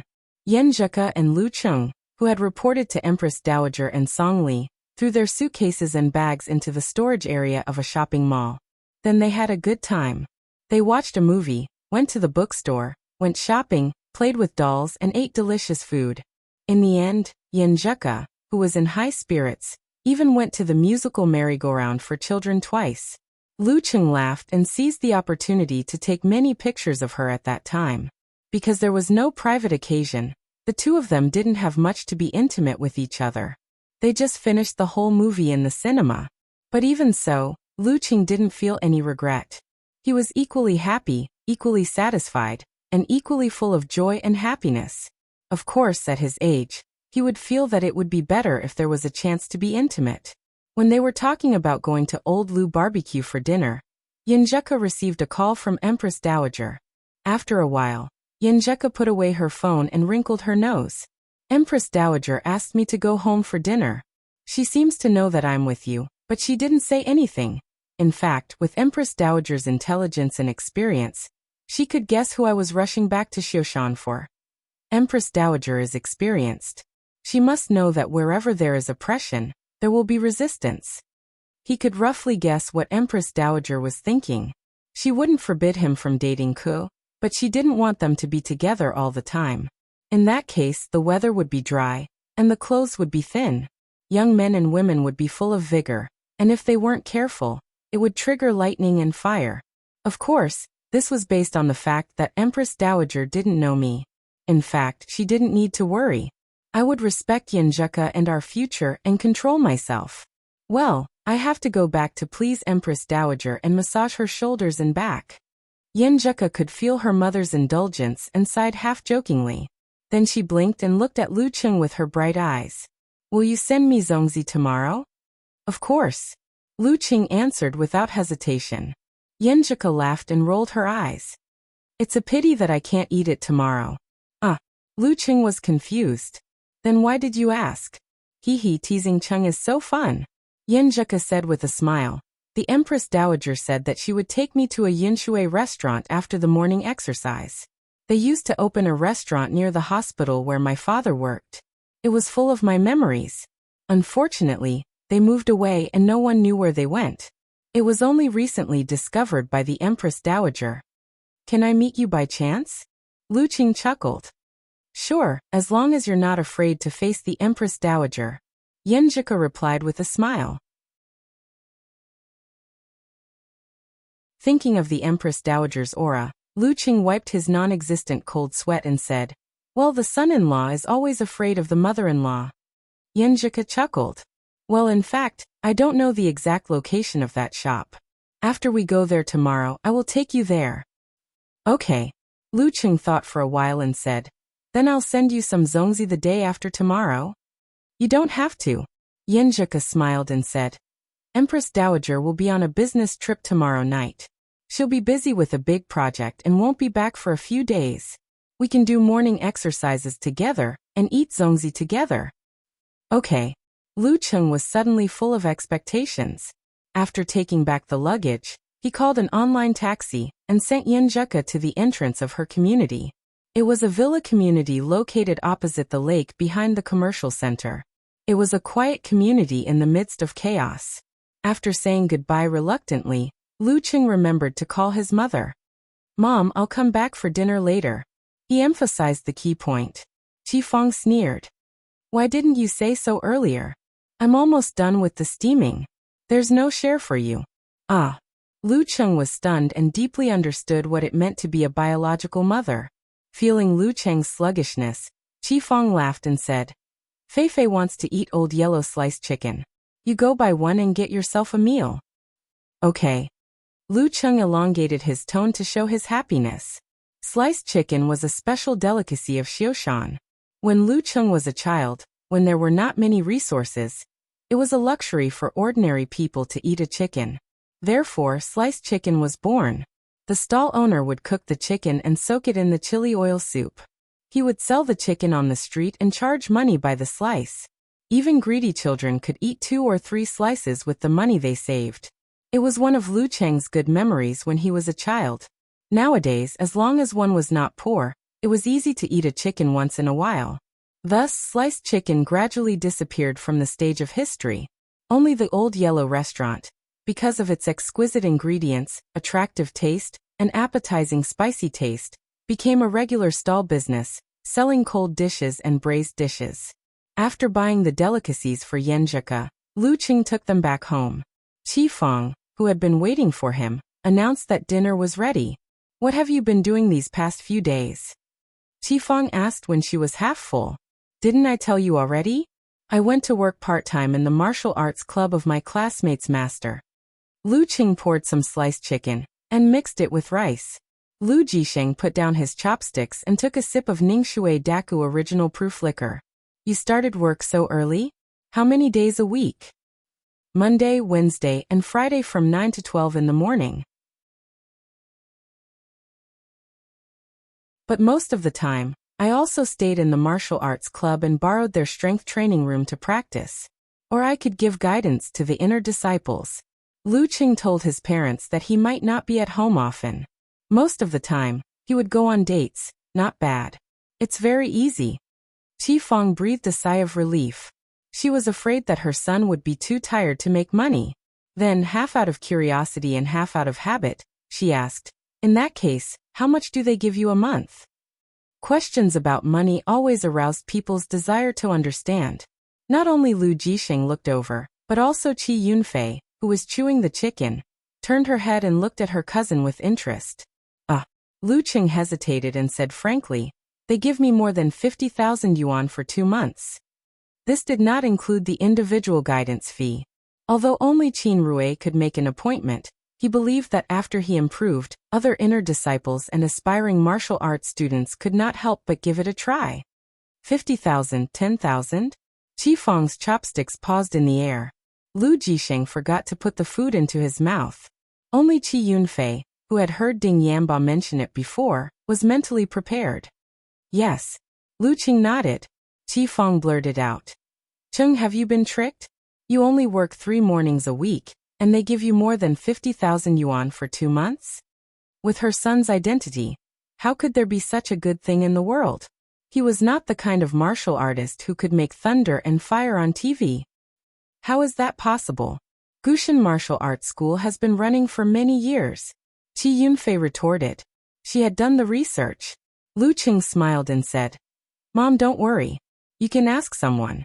"Well, how much can a top professional 9th pin fighter earn a month? Although Gushan Martial Arts School takes care of me, it is not an exaggeration." "Really?" Qifang's face was still full of doubt. This was such a good thing that it was hard to believe. Lu Jisheng put down the wine glass and said calmly, "Don't make a fuss. I heard that professional martial artists earn a good income. Cheng, have you signed the contract? You can't be careless these days." This was a lesson he had learned through blood and tears. When he went out to work, he was introduced by acquaintances at first. They were too embarrassed to mention the contract. As a result, he was owed a lot of wages. Some of them were still unpaid. "Yes, Dad. Don't worry. They won't dare to cheat me on this kind of thing." Lu Qing answered with a smile. Not to mention his master, just in Xioshan, Director Xing could make Gushan Martial Arts School suffer. Moreover, he could follow the rules of Jianghu and challenge the school alone and smash the sign. Is the contract with you? Let me see. Lu Jisheng was still a little worried. Lu Qing smiled and shook his head. He went back to the room, found the contract and handed it to his father. Is this the Lu family's version of once bitten twice shy? When this thought came to his mind, Lu Qing not only felt funny, but also felt sorry for his father.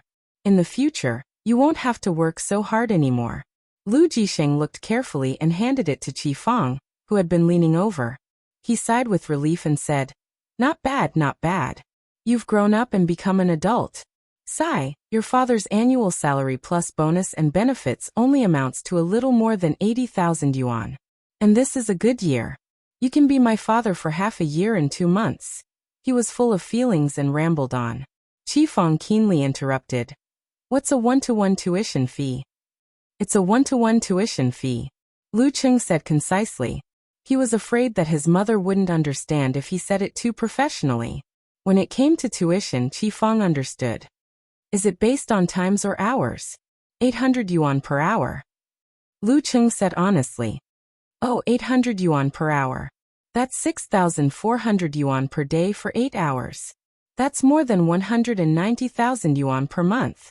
Qing, you're promising. Qi Fang beamed. Lu Qing looked at her blankly and said, Mom, you're so good at math. After he finished explaining, first of all, it was impossible for so many people to ask for tuition. And second of all, there were other things such as normal martial arts classes. Qi Fang regretfully expressed that she understood. Then she talked about Lu Cheng's cousin, Lu Yanwei, saying that he had been quiet for half a year and wanted to start a business again. After dinner, Lu Cheng's parents went out for a walk. Qi Yunfei jumped in front of Lu Cheng and said with starry eyes, Brother Lu Cheng, you're so awesome. Get to the point. Lu Cheng's eyes were like torches. Hey, my birthday is 3 months away. Since you're so rich, shouldn't you give me a meaningful gift? Qi Yunfei said flatteringly. Lu Qing smiled slightly. It depends on your performance. If you're addicted to love and don't have the heart to study, you know. Qi Yunfei nodded and sighed. I'm so envious that you can make so much money in college. I can only rely on my mom and dad. I have to be frugal. It's good that you know how to be envious. Study hard so that you can make money in the future and have the hope of financial independence. Lu Qing used the new words he learned. Qi Yunfei helplessly glanced at him. Brother Lu Qing, you're getting more and more old-fashioned. You take the opportunity to educate people. Lu Qing thought for a while and sighed with a smile. Maybe my mentality has changed. He was no longer an inexperienced teenager, but a man who wanted to take on some things, shoulder some responsibilities, and protect a girl. Qi Yunfei looked at him seriously and smiled sweetly after a long time. Brother Lu Qing, you looked very handsome just now. If you weren't my brother, I might like you. Lu Qing clicked his tongue. If you weren't my sister, hey, I wouldn't even look at you. After that, he looked up and laughed. He picked up his pajamas and other things and rushed to take a shower. Qi Yunfei was stunned on the spot. After dozens of seconds, she gnashed her teeth and said, So angry. The next morning, Lu Qing drank the medicine and ran to the park. Today he wanted to test the prototype of absolute reaction that inexplicably appeared before. He tried to grasp the characteristics of cultivation through Jindan. He wanted to see how to integrate it into martial arts and open up his own path.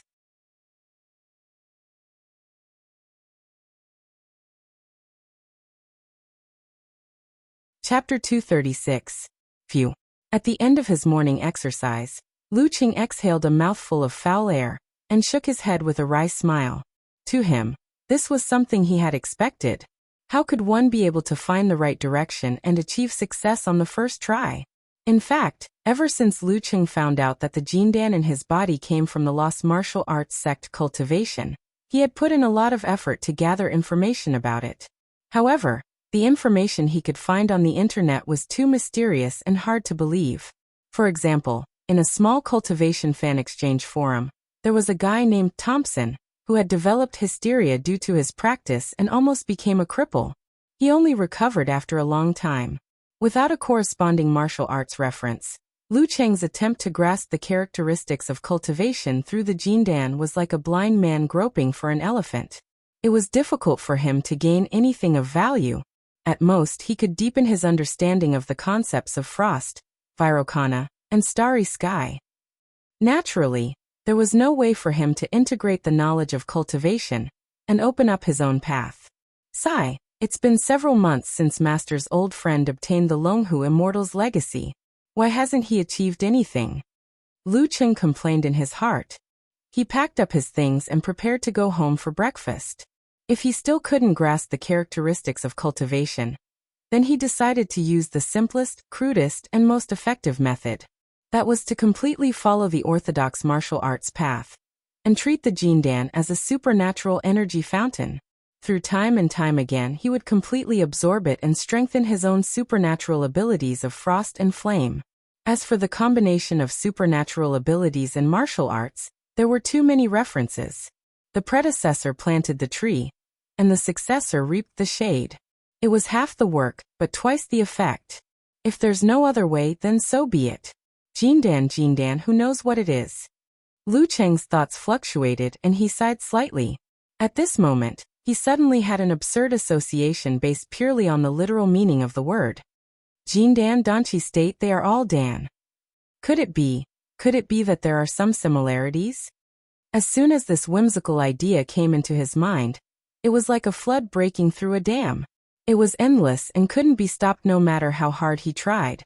The specific meaning of the Danchi state is that the strength of the whole body is transparent and smooth, intertwining with the spirit, qi and blood. It's like a Dan.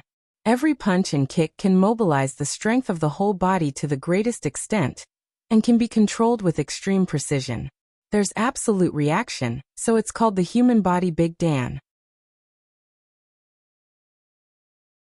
The most powerful of all is force concentration, which condenses the strength, qi, blood, and spirit into a point and unleash. Master's description, it's round and bright. Jindan, I still don't know what it is, but from my senses and observations over the past few months, I've discovered that it perfectly matches the description of round and bright. It balances itself and forms a universe of its own. It's like a supernatural ability, a material product formed by the condensation of physical invulnerability or a shield, intent and spirit. It has the duality of matter and spirit. Can I imitate the Jindan or use it as a fulcrum to complete my force concentration? With the experience of force concentration, I can find and condense my own martial arts will and rely on it to repeat the process. Can I become a Real Dan state? Lu Cheng thought aimlessly. Gradually, he had a general direction, and was filled with the passion to try again. This time, his train of thought didn't involve the characteristics of cultivation. It was purely imitating the operating rules of Jindan. Well, I'll try again tomorrow morning. Failure is the mother of success. With his longing resolved and his feelings nourished, Lu Cheng also had a direction to improve his martial arts. When he stood in front of Zhang Qiufan, Yao Ruiwei, and the other students again, he was really glowing. He was in a good mood from inside out. Wu Ting smiled and asked, "Coach Lu, did something good happen to you yesterday?" "Yeah," Lu Cheng answered with a smile. "Then will you go easy on me today? I'm so tired after the last training. My whole body is sore." Wu Ting seized the opportunity. "Yeah, my legs were shaking when I walked yesterday." Yao Ruiwei, the little fatty, quickly agreed. Lu Cheng maintained his smile and answered, "That's why you don't train often. You'll get used to it after more training. Don't worry, I'll be worth every penny you pay." "Ah."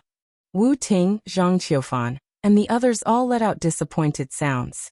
Then, under Lu Cheng's guidance, they began to calm down. When it came to the formal training, Lu Cheng realized how difficult it was to teach the half-grown kids. After a little more than a day, 8 out of 10 of the basic stances they had learned were not up to standard. They had to be explained and corrected again. The only two who were still okay were Li Lei and Wu Ting, who could barely remember the content of the previous lesson. Fortunately, Lu Cheng knew that they only wanted to strengthen their bodies. As long as they could maintain the amount of training, they would pass. He didn't have high expectations, so his mood wasn't affected. After correcting them one by one, He stood at the side with his hands behind his back. He concentrated on tightening and compressing his muscles, creating a moderate amount of vibration. Together with the erosion of the medicine, he polished his muscles and fascia. Suddenly, he heard hurried footsteps and a commotion at the door. Turning his head, he saw Qin Rui's excited and uneasy face. "What's wrong?" Lu Qing asked, puzzled. Qin Rui lowered his voice and said, "The selection for the preliminaries is about to be finalized. Today, Chairman Wei will bring the person who has already been selected to visit the martial arts school. Whether or not I'll be selected to participate in the special training will depend on later. The selection of the team must be approved by the chief." "Ha, who's the person?" "You'll be fine if you perform well," Lu Qing asked curiously. Qin Rui answered in distress, "A professional ninth pin fighter named Li Tianming. He's a disciple of a family sect in our city. He's very talented and got a ninth pin certificate at the age of 20. He went to Gaofan to develop. Their sect has a good relationship with Mingwei. In our martial arts school, other than Senior Dai, it's hard to say who will be selected. Isn't there still Chairman Wei? He won't make it too obvious." Lu Qing comforted him. "If you make a breakthrough in your still stance this month and perform well in the youth tournament, Chairman Wei won't see it." "Yes. At the end of the day, strength is the most important." Qin Rui nodded vigorously. At this moment, the noise approached. Wei Renjie, with his hair slicked back, walked over with Chu Weikai, Dai Linfeng and the others. Beside him was a young martial artist in his 20s. His face was thin, his eyes were small and sharp, and his qi and blood were so vigorous that they almost materialized. He looked a little complacent. Wei Renjie glanced at the VIP class in front of him and smiled. "Ting Ting, are you practicing martial arts here?" Wu Ting stopped what she was doing and smiled obediently. "Uncle Wei, my dad likes to be busy. He's worried that I'll learn bad things during the holidays, so he sent me here." Lu Qing was stunned. He didn't expect Wu Ting's family to have a good relationship with Wei Renjie. But then again, according to Qin Rui, the VIP class wasn't a place that could be registered with money. "It's good to practice martial arts. It strengthens your body. How is it? How do you feel?" Wei Renjie asked kindly. Wu Ting nodded quickly. "Pretty good. Our coach is awesome." "Your coach?" Wei Renjie turned his head and looked at Lu Qing. After a moment of shock, he recalled the past and smiled. "You're Lu Qing, right?" "Yes. Chairman, you still remember me?" Lu Qing replied with a smile. At this moment, Li Tianming's eyes also looked over. His pupils suddenly shrank. He didn't expect to see a young martial artist with vigorous qi and blood in the Gushan Martial Arts School. Ordinary people like Wei Renjie wouldn't think much of it. At most, they would think that Lu Qing looked very energetic and tough. But in the eyes of martial artists with similar experiences, it was obvious what it meant. At this stage of the body refining state, the strength of martial artists was like a firefly in the night. It was so bright and so flamboyant that it couldn't be hidden.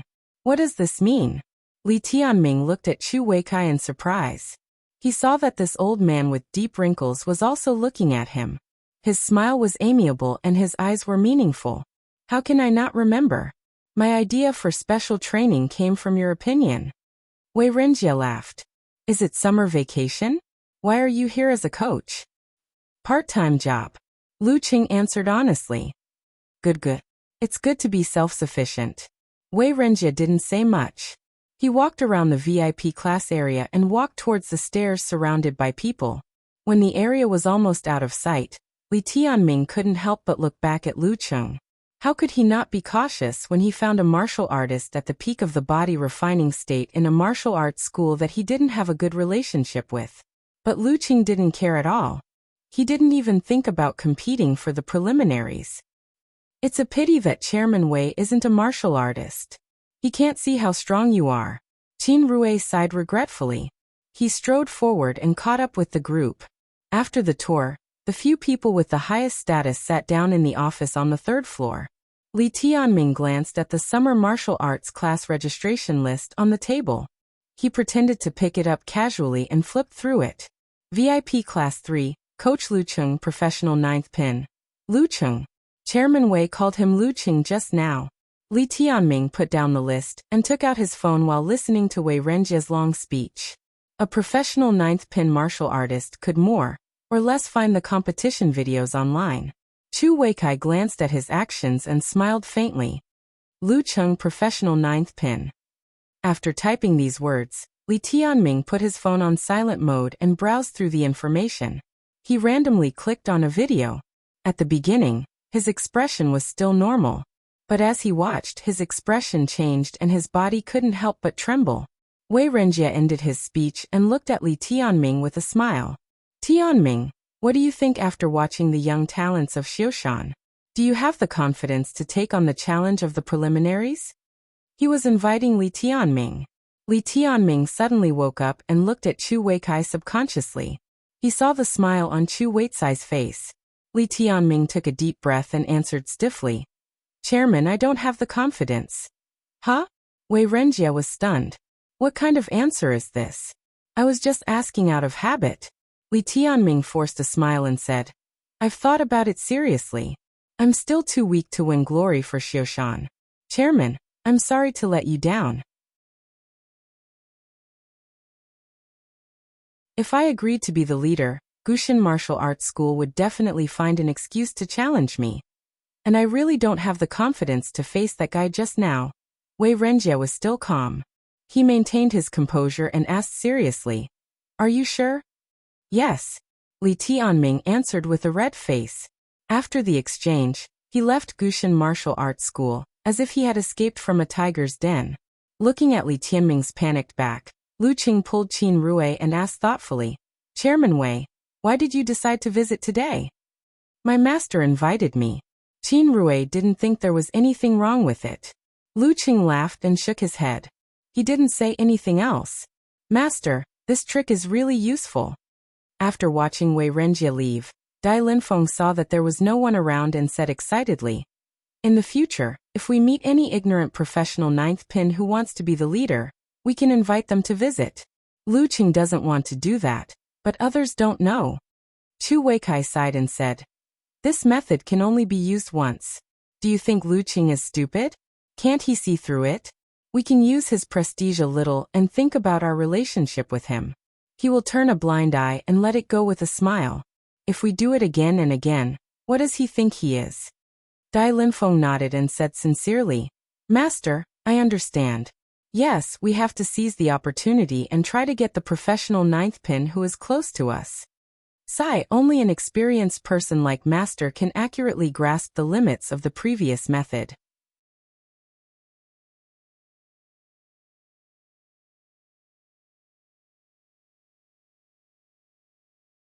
Chapter 237.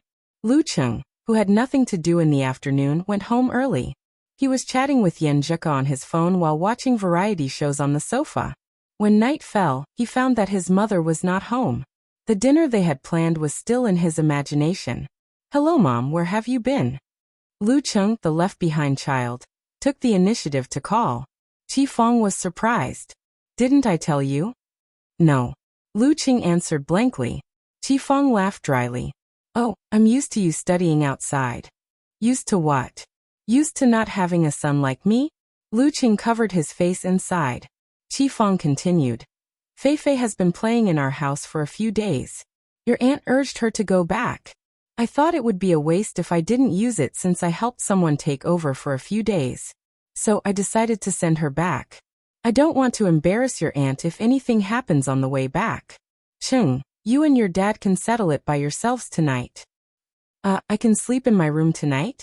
Lu Cheng was delighted. He asked, Mom, when are you coming back? The day after tomorrow. I'll go to your grandpa's house tomorrow and get some homegrown vegetables. Qi Feng started nagging Lu Cheng to come over and spend time with his grandparents on weekends when he was not at the martial arts school. After listening to his mother's nagging, Lu Cheng immediately sent a message to Yen Zhika, saying that he was abandoned by his mother and had no dinner. Yen Zhika replied with a few pictures of the food she was enjoying without sympathy. Don't mention it. I'll help you eat. After a while, Lu Jixing opened the door and entered the house. He saw Lu Cheng sitting on the sofa with the lights off and the TV off, playing with his phone. His face was lit up by the flickering light of the screen. You young people can't live without your phones. Lu Cheng's father shook his head and sighed. He turned on the lights and the whole house was lit up. Dad, Mom went to Aunt's house. We'll settle the dinner by ourselves. Lu Cheng looked up with his phone in hand.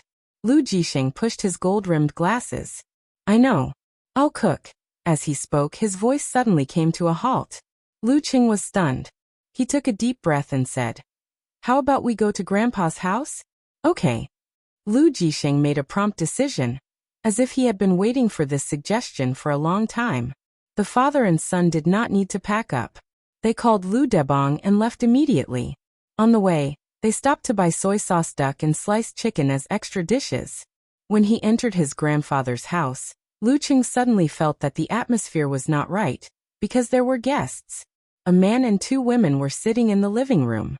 They were chatting with Lu Debong, Lu Jiqiang, and Lu Yanwei, while Grandma and second aunt were busy preparing dinner in the kitchen. Jisheng, you're here. Come and take a look. Do you still remember Zijuan from old Zhao's family? He's doing well now. He's the deputy director of the police station on Feixia Road. Lu Debong smiled and pointed at the only man among the guests. Zijuan, I remember you. When we were young, we always played together. Every time we played a game of cops and thieves, he always wanted to be the police. Now he is really a police officer. Lu Jisheng was pleasantly surprised to see his childhood playmate. Old Zhao's family had been neighbors for a long time.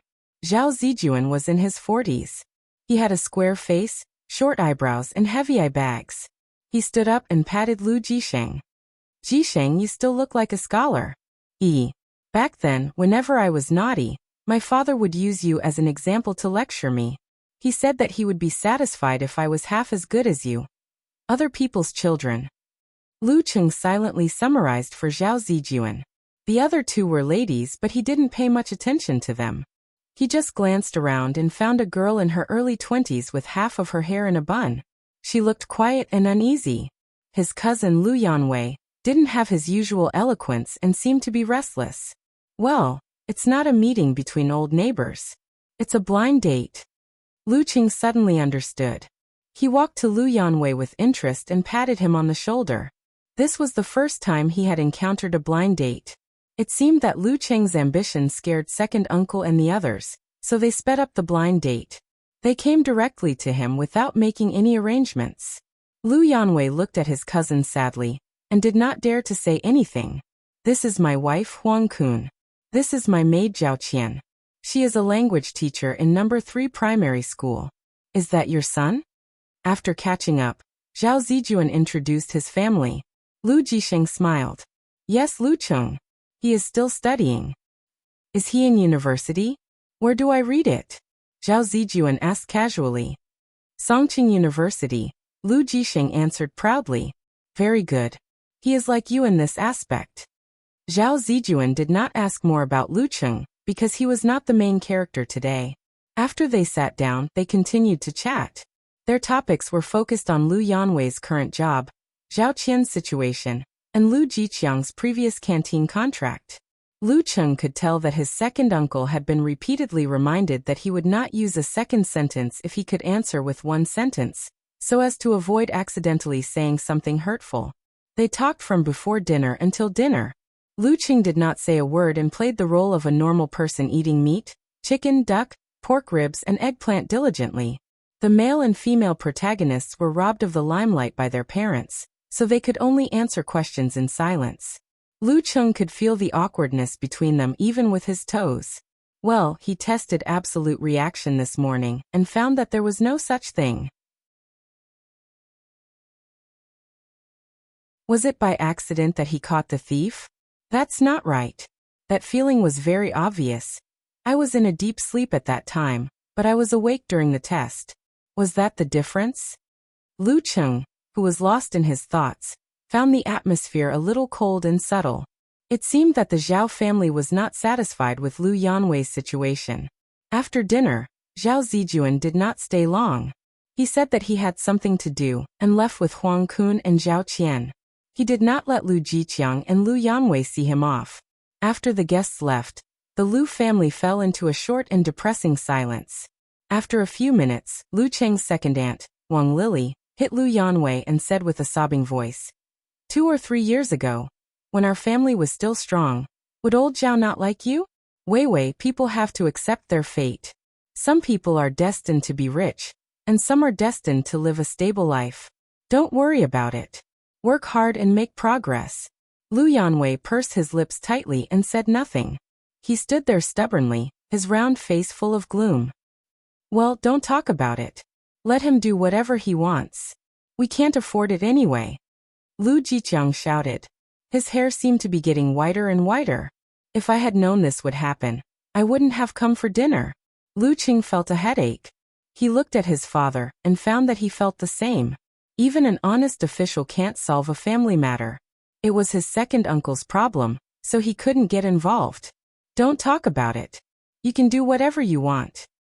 The old master waved his hand and sighed. He walked back to the sofa and sat down, watching TV in silence. Lu Cheng's grandmother and second aunt started to clean up the table.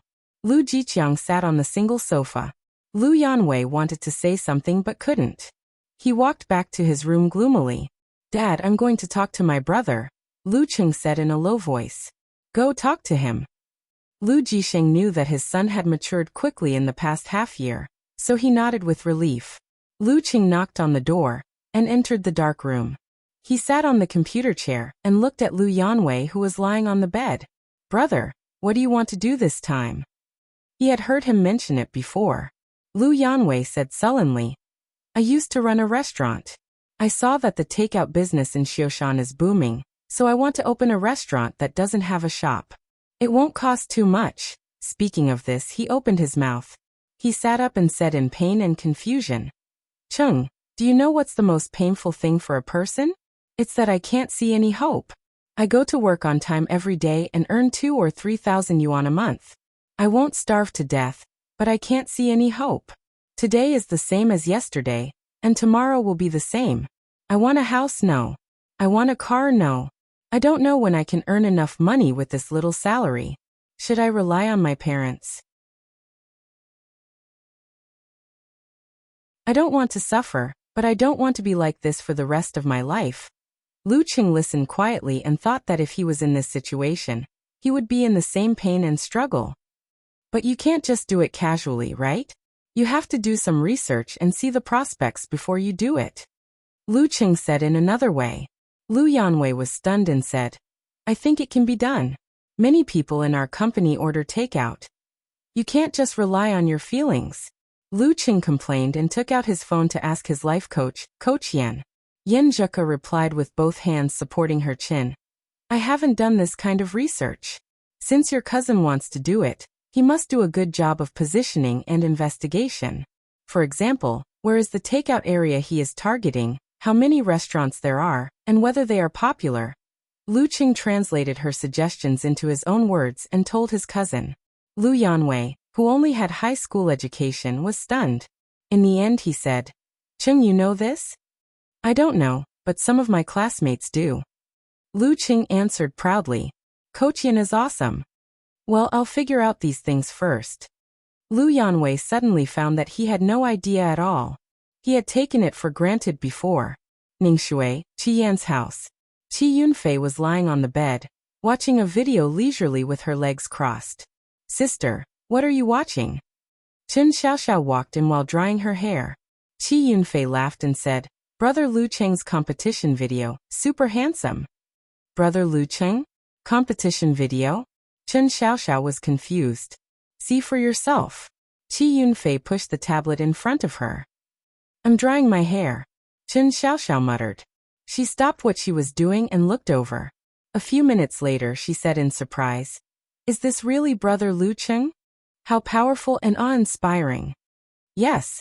Qi Yunfei held her chin and said happily, I'm almost becoming a brother complex. If Ding Yanba is half as good as Brother Lu Cheng, I'll be satisfied. Her eyes were shining as she imagined the future. After leaving Grandpa's house, they took a car back to the entrance of the community. Lu Jisheng and Lu Cheng were about to enter when they suddenly saw a notice posted in a conspicuous place. Police Department Class A Wanted Order. Lu Jisheng read the title. Lu Cheng looked at the following content. 3 cases of family extermination. Zhan Xuming, on the run. Male professional 7th pin.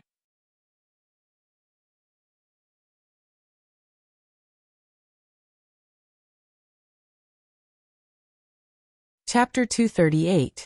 Professional 7th pin? Lu Cheng narrowed his eyes and looked up at the photo in the wanted poster. He found that Zhan Xuming had a baby face, a gentle face, and a gentle temperament. He didn't have the viciousness and cruelty of the murderer of the 3 cases of family extermination. A professional 7th pin fighter at the age of 32. Although he was not a god's favored son, and had no hope of reaching the physical invulnerability stage, he still had the possibility of reaching the inhuman stage. He belonged to the upper middle class in the martial arts world. No matter which big city he was in, he could live a comfortable life. Why would he take the risk and become a fugitive? Out of anger? A hero breaking the law with martial arts? Practicing a unique skill and suffering from Qigong deviation? Many thoughts flashed through Lu Cheng's mind, but they quickly went back to normal and disappeared without a trace. For a fight at this level, he couldn't reach it even if he jumped up and stretched out his hand. There was no need to waste his energy. He just needed to remind his relatives and friends to keep it a secret, and try to call the police later. Otherwise, they wouldn't even know how they died. Is a professional 7th pin fighter very powerful? Lu Jisheng asked. He was very clear about the difference between professional martial artists and amateur martial artists. He also knew how terrifying martial artists in the upper 3 ranks were. However, for the rest of the ranks, he had no idea how big the gap between each rank was. Very powerful. It's not a problem for him to beat 2 or 3 of me. Lu Cheng explained to his dad with himself as a reference. If you see him, just ignore it and call the police when he's far away. I'm not stupid. If it were another fugitive of amateur 7th pin, I wouldn't dare to call the police. Lu Jisheng laughed and answered casually. You're right. I'm thinking too much. Lu Cheng shook his head and smiled. He didn't say more and walked home with his dad. After he took a shower and changed the sheets, he lay down and felt the softness and comfort. Suddenly, he received a call from Yenjika. What's wrong? He didn't know what happened and asked nervously. We were chatting just now. Yenjika enjoyed the pure concern from the heart. She smiled and said, Can't I call you for nothing? Lu Cheng relaxed and chuckled. Did you miss me? Humph, you've become thick-skinned again. Yenjika pouted playfully. Did you see the arrest warrant? Yes, I did. What's the problem? Lu Cheng's heart skipped a beat. Ka specifically called to tell him about this matter. She definitely didn't just want to gossip. Yenjika stopped smiling and said, According to reliable sources, he fled to a nearby area. That's why there are so many wanted posters. Lu Cheng said thoughtfully, What's the matter with Zhan Xuming? Why were there 3 cases of family extermination?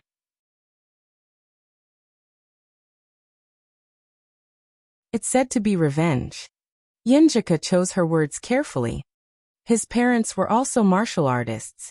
In his early years, they were forced to death by a local dance stage mighty one for some unknown reason. After he became successful in martial arts, he always wanted to seek justice. However, the mighty one was an elder of a province with deep political and business connections. He even had some connections with a physical invulnerability master. The case was delayed again and again with no progress. Many people looked for him, hoping that he could reconcile. Turn hostility into friendship. Lu Cheng could hear the indignation and disdain in his girlfriend's tone. He agreed with her and said, It's easy for those people to say that. So Zhan Xuming decided to take the risk? Yes, Cheng, don't laugh at me. I just put myself in his shoes and thought that if my parents were forced to death like this, I definitely wouldn't give up.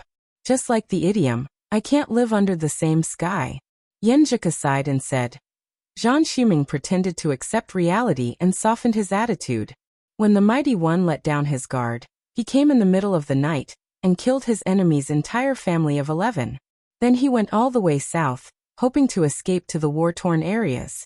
However, the police department took this case very seriously, and specially sent a high-ranked Dan Stage Mighty One with supernatural tracking ability and a criminal investigation expert to lead the arrest. They blocked his escape route several times and almost caught him last week. Is this only one case of family extermination? Lu Qing asked sharply. Yan Zhika took a deep breath and said, maybe because he was in a desperate situation and couldn't see any hope of escaping, Zhang Xuming had a mental breakdown and became crazy. During this time, he committed 2 cases of family extermination in a row, targeting martial artist families with deep political and business connections. Moreover, the victims were all innocent people who had nothing to do with him. At first, I sympathized with him and admired him, thinking that he had the style of an ancient hero. Sai vent anger? Vent. The closer he was to death, the crazier he became? Lu Cheng said worriedly. Your family should be careful too. His girlfriend's family was definitely a martial artist family with deep political and business connections. And Zhang Xuming had recently appeared in the surrounding areas. That's why I called you. My mom went on a business trip as planned, but she was worried that something might happen at home, so she asked Aunt Lu and her family to stay with us temporarily. Yan Zhika said pitifully, Aunt Lu will accompany me for my morning exercise tomorrow. I can't go with you and eat zongzi with you. This was what they had agreed on, and he was looking forward to it. However, it was all ruined by Zhang Xuming. Cuz Aunt Lu was a professional 7th pin Mighty One. Lu Cheng was relieved and said, safety is the most important thing. I just feel sorry for that family of Zongzi. They missed the favor of the little fairy several times in a row. Yan Zhika was amused and her mood improved a lot. Her voice became gentle and she said in a low voice, then would you like to send Zongzi to the little fairy tomorrow? Of course. Lu Qing answered without hesitation. Disgusting. Yan Zhika laughed and scolded him. She said sweetly, Cheng, in fact, I have to cancel tomorrow's arrangement and postpone many things. I don't know when I can do it. Well, and then? Lu Qing was a little confused. What did Ko want to say? And then? Yan Zhika said shyly, idiot. What I want to say is. She suddenly lowered her voice and scratched Lu Cheng's ear. I do miss you. Beep. She hung up the phone as soon as she finished speaking, as if she was afraid that Lu Cheng would turn into Sadako and go through the phone screen. Beep, beep, beep. Lu Cheng smiled foolishly and recalled it again and again. He hated that he didn't have the habit of recording the call. At 5:00 the next day, Lu Cheng went to Xiaoshan No. 1 Middle School to practice, so that he could buy Zongzi and go to Backwater Lake later.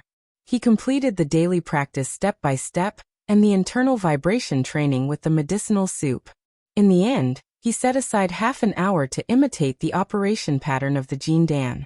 Lu Qing calmed down and sensed the expansion and contraction of the bright nebula.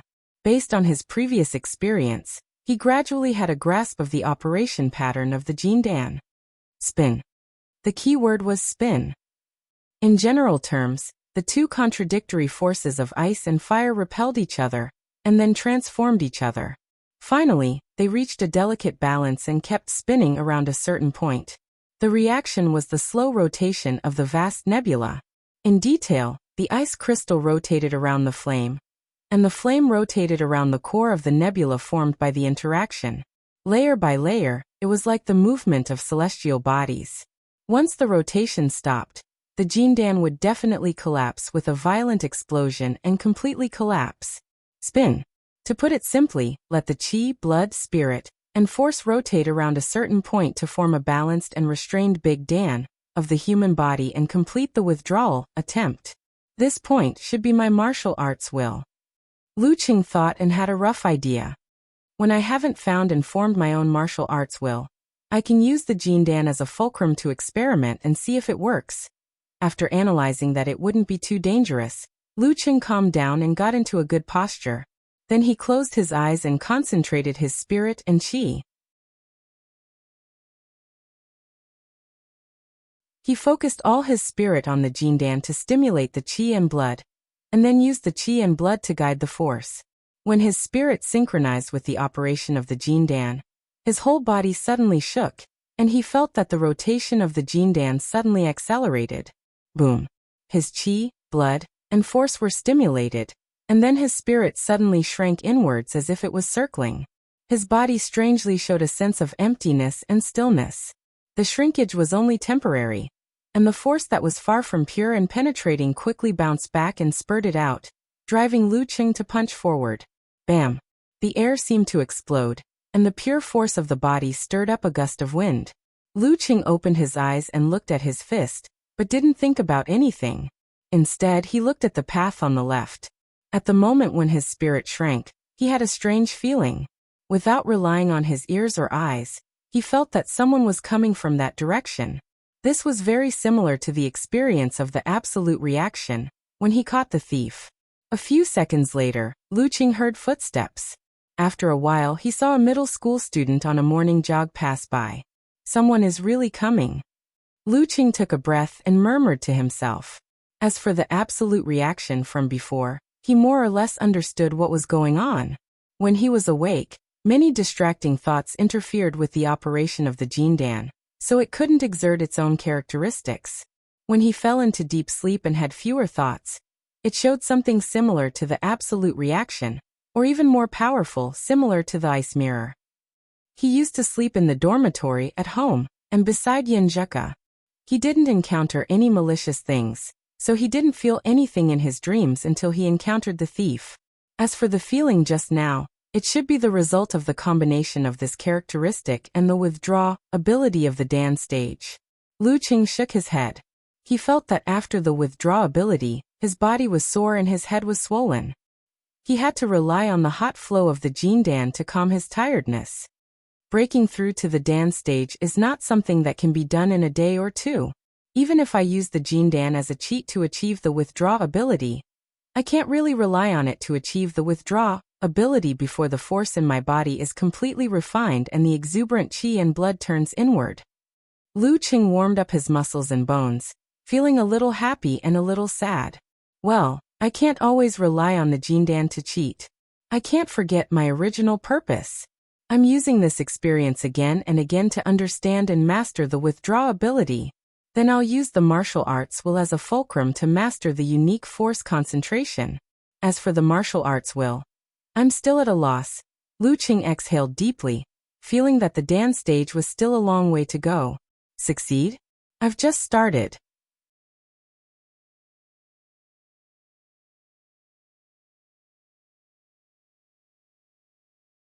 Chapter 239. After a few minutes of rest, Lu Qing jogged to the front gate of Xiushan No. 1 Middle School.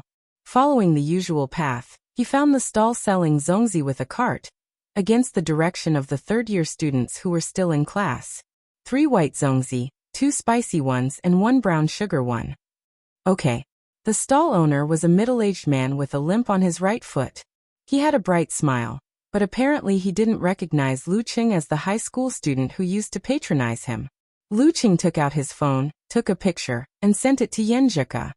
I'm working on it. I'm looking forward to it. Yinjuka replied. I'm waiting for you, Lu Qing smiled. After the stall owner finished, he paid the money and ran to Backwater Lake with the zongzi in his hand. He didn't take a taxi. It was now the morning rush hour. In recent years, Xiushan's economic development had been good. Many citizens had bought cars, and the old municipal roads could no longer meet this situation. Naturally, traffic jams were inevitable. That was why Qin Rui said that many roads in Xiushan were expanding, and many places were being demolished. Under such conditions, at such a time, and such a distance, Lu Qing felt that the number 11 bus was faster than the car because he had been sprinting at full speed.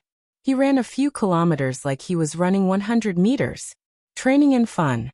When he arrived at the outskirts of the villa area, he stopped and sent a message to Yinjuka with a straight face.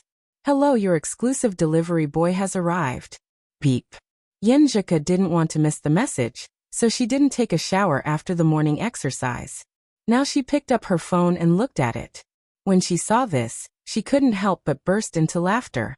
Her face was like a flower as she quickly typed on the keyboard. Good. After replying, she raised her head and looked at Lu Xiaolin, who was sipping hot porridge. She pursed her lips and gathered her courage. Aunt Lu, Chung sent me something. I'll go and get it. Aunt Lu knew about her, so she had to show her sincerity. Yenjika's father was on duty last night and hadn't come home yet. Lu Xiaolin's husband went to the company after breakfast. Their child stayed in bed and planned to have lunch. There were only two of them in the living room and dining room. Chung. Lu Xiaolin put down the hot porridge and asked in confusion. Yenjika blushed. He's Lu Chung, my boyfriend. This was the first time she had mentioned Lu Chung as her boyfriend in front of the elders. At first, she felt a little guilty, but as she spoke, she felt a kind of certainty and joy. Lu Xiaolin came to herself and stared at Yenjika for a few seconds. She found that Yenjika didn't flinch or dodge. I'll follow you. Lu Xiaolin nodded slowly and added, it'll be fine after a few days. The current Ku really resembled the youngest uncle back then. The only difference was that one looked like a stubborn girl, while the other was soft on the outside but tough on the inside. At that time, she was still a child and didn't really understand. But now as a wife and mother, she understood very well. Okay. Yenjika nodded obediently. Thank you, Aunt Lu. The two of them went out of the gate of the community and crossed the road. Lu Xiaolin stayed a few steps away and did not approach. Because of the elders' stares, Lu Chung and Yenjika felt a lot of pressure and were quite uncomfortable. Lu Chung resisted the urge to hug the girl and hold her hand. He handed the dumplings to her and tried to ignore Lu Xiaolin's existence. Little fairy, please sign here. Little fairy. Yenjika looked back at Lu Xiaolin with a guilty conscience. Her white cheeks immediately turned red. If Aunt Lu heard this kind of self-boasting title, how could she raise her head in front of her in the future? Lu Xiaolin stood there quietly and observed the surroundings. There was no abnormality in her expression. Phew. Yenjika breathed a sigh of relief and took the dumplings. She said in a low voice, it's so disgusting. What if Aunt Lu heard it? It doesn't matter if she heard it. I'm telling the truth. Lu Qing took the opportunity to sweet talk. Yenjika's eyes flashed and she rolled her eyes at him. Then she became emotional and said reluctantly, I should go back. I'll be fine after a few days. Just as she finished speaking, she suddenly heard a low thunder sound in Lu Cheng's body. How can you do internal vibration training like this? Yenjika blurted out. She found Lu Cheng's face turned red and was quite embarrassed. She suddenly realized.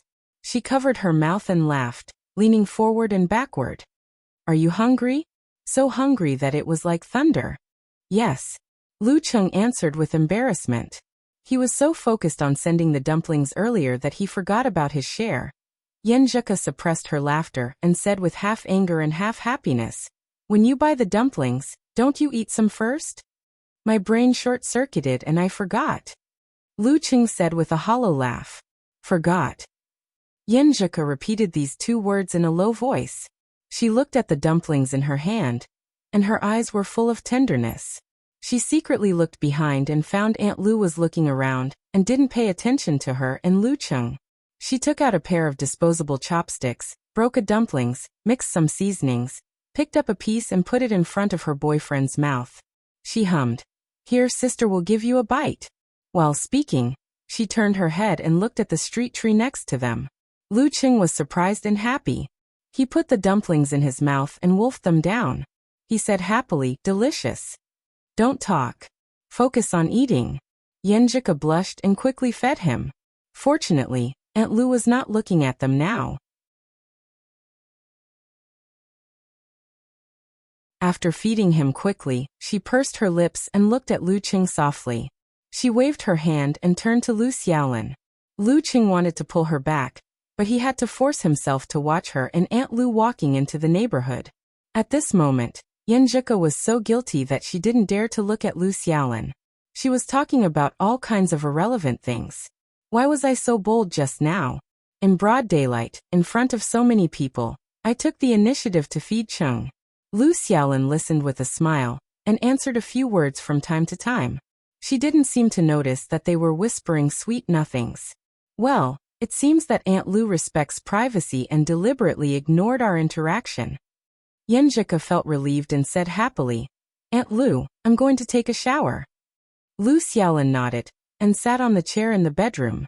She asked with confusion, "Your parents are not here. Why don't you just invite him in? It's not good to do that in public. That look just now. That look." Yenjika covered her face and rushed into the bathroom. "I'm an ostrich. I'm an ostrich." When the sound of water splashing could be heard, Lu Xiaolin revealed a faint smile and whispered to herself, "Little fairy." Young people nowadays. At 8 o'clock in the evening, Lu Cheng was chatting with Yenjika and browsing the forum when he suddenly received a call from Director Xing. "Hello, Uncle Xing?" His heart skipped a beat as he vaguely had an idea. Is it about Wang Su's case tomorrow afternoon, or Zhan Xuming's case? Xing Chenggu sighed and went straight to the point. "Lu, Uncle Xing is here to ask for your help." "What is it? Just tell me." Lu Qing always remembered other people's kindness. "Have you seen the arrest warrant?" Director Xing asked. "It's about Zhan Xuming. But how can I help?" Lu Qing answered frankly.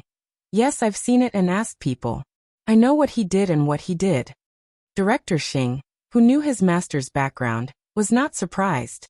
He laughed and said, "Just now someone called the police and said they saw Zhan Xuming on the street of the bar. We verified it and found that it's true. The high-ranked dance stage expert and the other members of the task force will arrive at midnight at the earliest." "Uncle Xing, do you mind if I tell you the truth? I really want to help you, but Zhan Xuming is of professional 7th pin. I don't even know how to reach dance stage. I can't help you even if I want to. I'll be a burden to you." Lu Qing was shocked and said quickly, Zhan Xuming had appeared in Xioshan.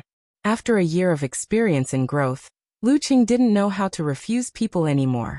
He would help if he could, but if he couldn't, he knew his place and dared to say it. Director Xing laughed and said, "Don't worry, Lu. How can I let you deal with Zhan Xuming? If something were to happen, how am I supposed to face your master?" "Then what do you mean?" Lu Qing calmed down. Zhan Xuming's mental state is very dangerous now. I can foresee that he will continue to deal with the martial arts families with deep political and business connections. He will become crazier and crazier. But he is also very rational. Once the task force arrives, he won't stay for long. Director Xing said seriously, "We've compiled a list of people who need protection. I'll take the lead and handle this matter myself.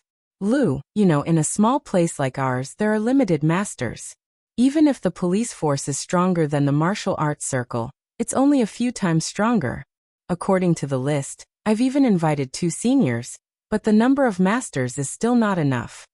"You want me to join? How do I protect them?" Lu Qing asked in confusion. Xing Chenggu nodded and said, "Divide into groups and enter these people's houses to protect them. You'll be in charge of one group. Don't worry, I'll send 4 amateur first-pin police officers who are good at shooting to cooperate with you. I'll also approve the use of large-caliber guns and warning equipment. If you really meet Zhan Xuming, as long as you show your ability to not be defeated by him in 3 to 5 moves, he will definitely retreat. I'll be in charge of the support group and wait in the middle.